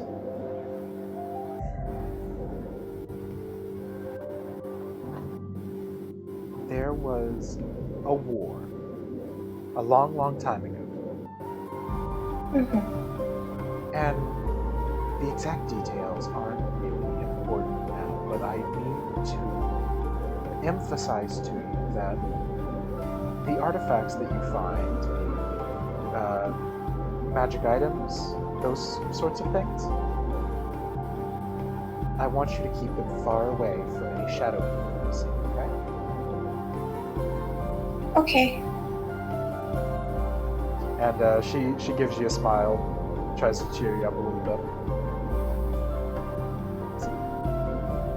It won't be so hard to, help me out after all. I'm glad I could be of help. Oh, that does remind me. What did I need help? Help you with? I completely forgot to ask that. Oh, of course. I'm so sorry. Well, there's a couple of prophecies, just some minor things that I feel would be better with a helpful eye, half fae, half mortal. Would probably improve things. A lot of prophecies don't really allow me to expound upon them, but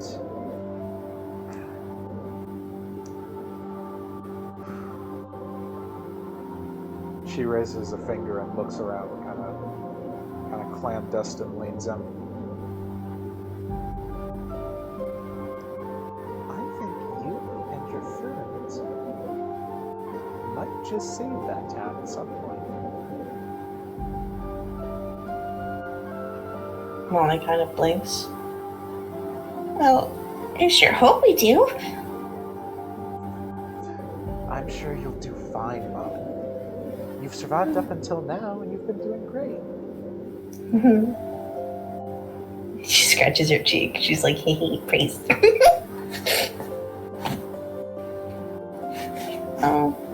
If there's anything you can tell me that might help, I'd be glad to know. Let's see here. What can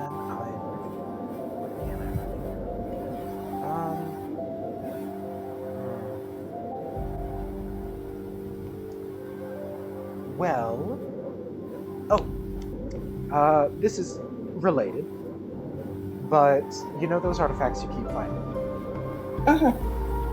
Yeah. I want to ask you one other very important thing. Please don't try to make more of them. Can do. Excellent. Aside from that, be careful around the prince. He's a bit of a rogue element.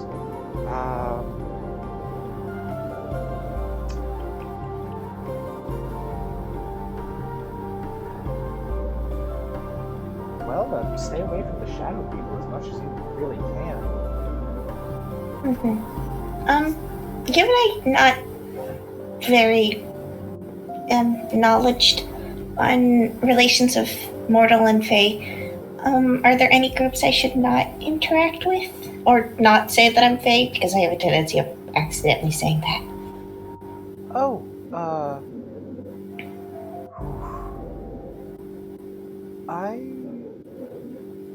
Well, hold on. There is one group I want you to keep that in your pocket for, okay? Okay. There are some elves out in the forest. You'll know them when you see them. Just don't let on that you're, aligned with the Fae and everything should go fine, okay? I'll know when I see them. Mm-hmm. Okay. Now, is that all your questions?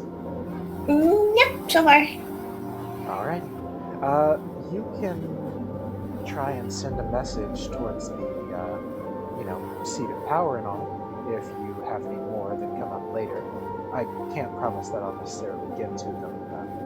There's a lot to sort through, But in the meantime, enjoy the parade. Thank you. I do wish my father was here for it, though. She flutters up a little bit in the air and just pats you on the head, Molly.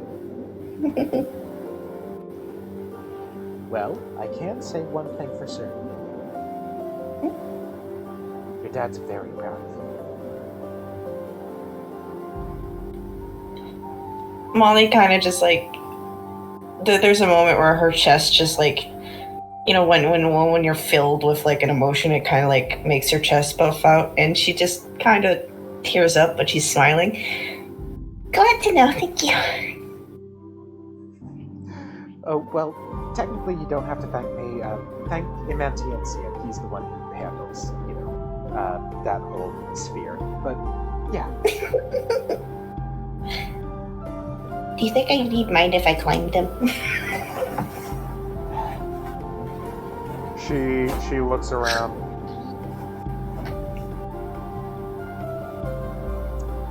Okay, I'll run interference. You go up behind. Yes! And she does actually help distract Imantiensia while you climb up a string of vines on the back of his leg and just start a small procession of various fae trying to get a spot on him. It's kind of sweet, and eventually he just can't actually manage to shake y'all off, and grumpily crosses his arms and allows it. Molly's gonna climb up all the way up until his shoulder. Now she'll take her flower crown off and put it attach it to him in some way, shape, or form. So thank you for watching over my dad and all that. You hang the flower crown on a branch jutting from his brow, and you lean in to say that.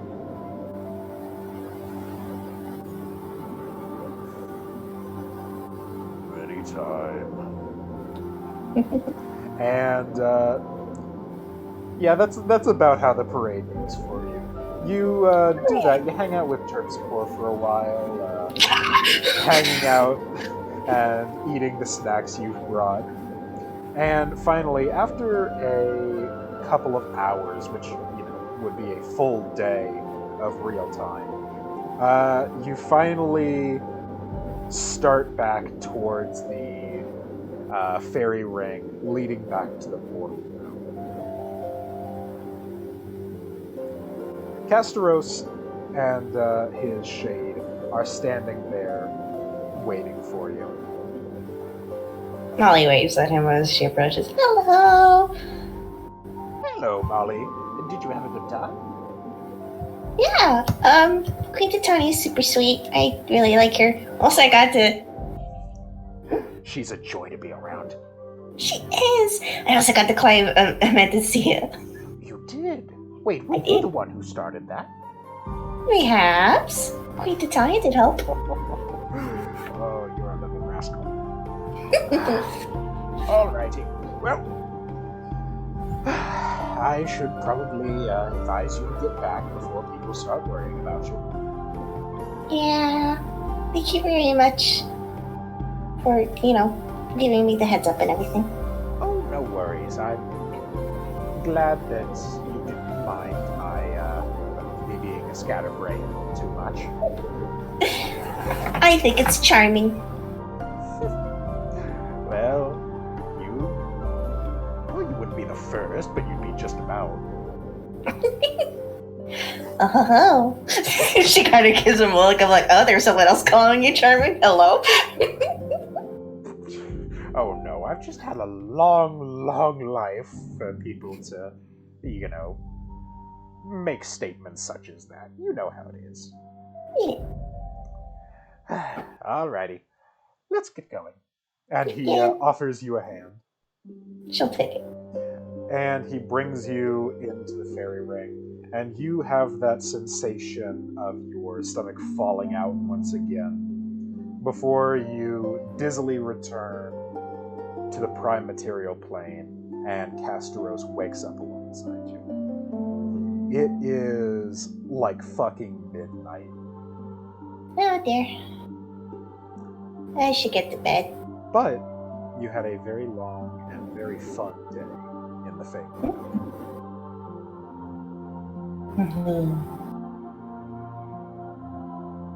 Okay, well, he does a little curtsy and heads back home. I think that's a good spot to stop for Mama's Sideplot. Hell yeah. Hell yeah. Thank Yay. you, everyone, for coming out. I cannot stress enough how much I love my players and their wonderful characters. Thank And you for we bearing with love me you. through the We start of the love session. our GM.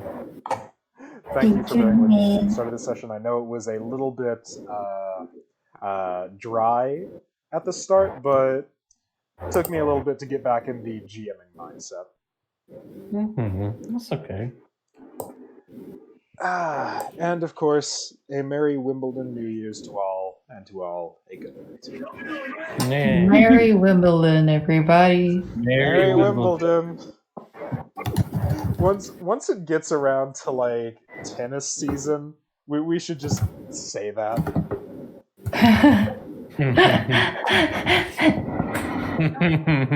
Anyway, with that, I think that is a good spot to stop the stream. Anyone who has tuned in, thank you so much for coming.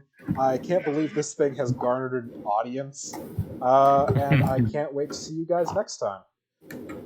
And next time, you guys will be doing some side quests. Yay. And we'll also be handling y'all leveling up to 7. Yeah.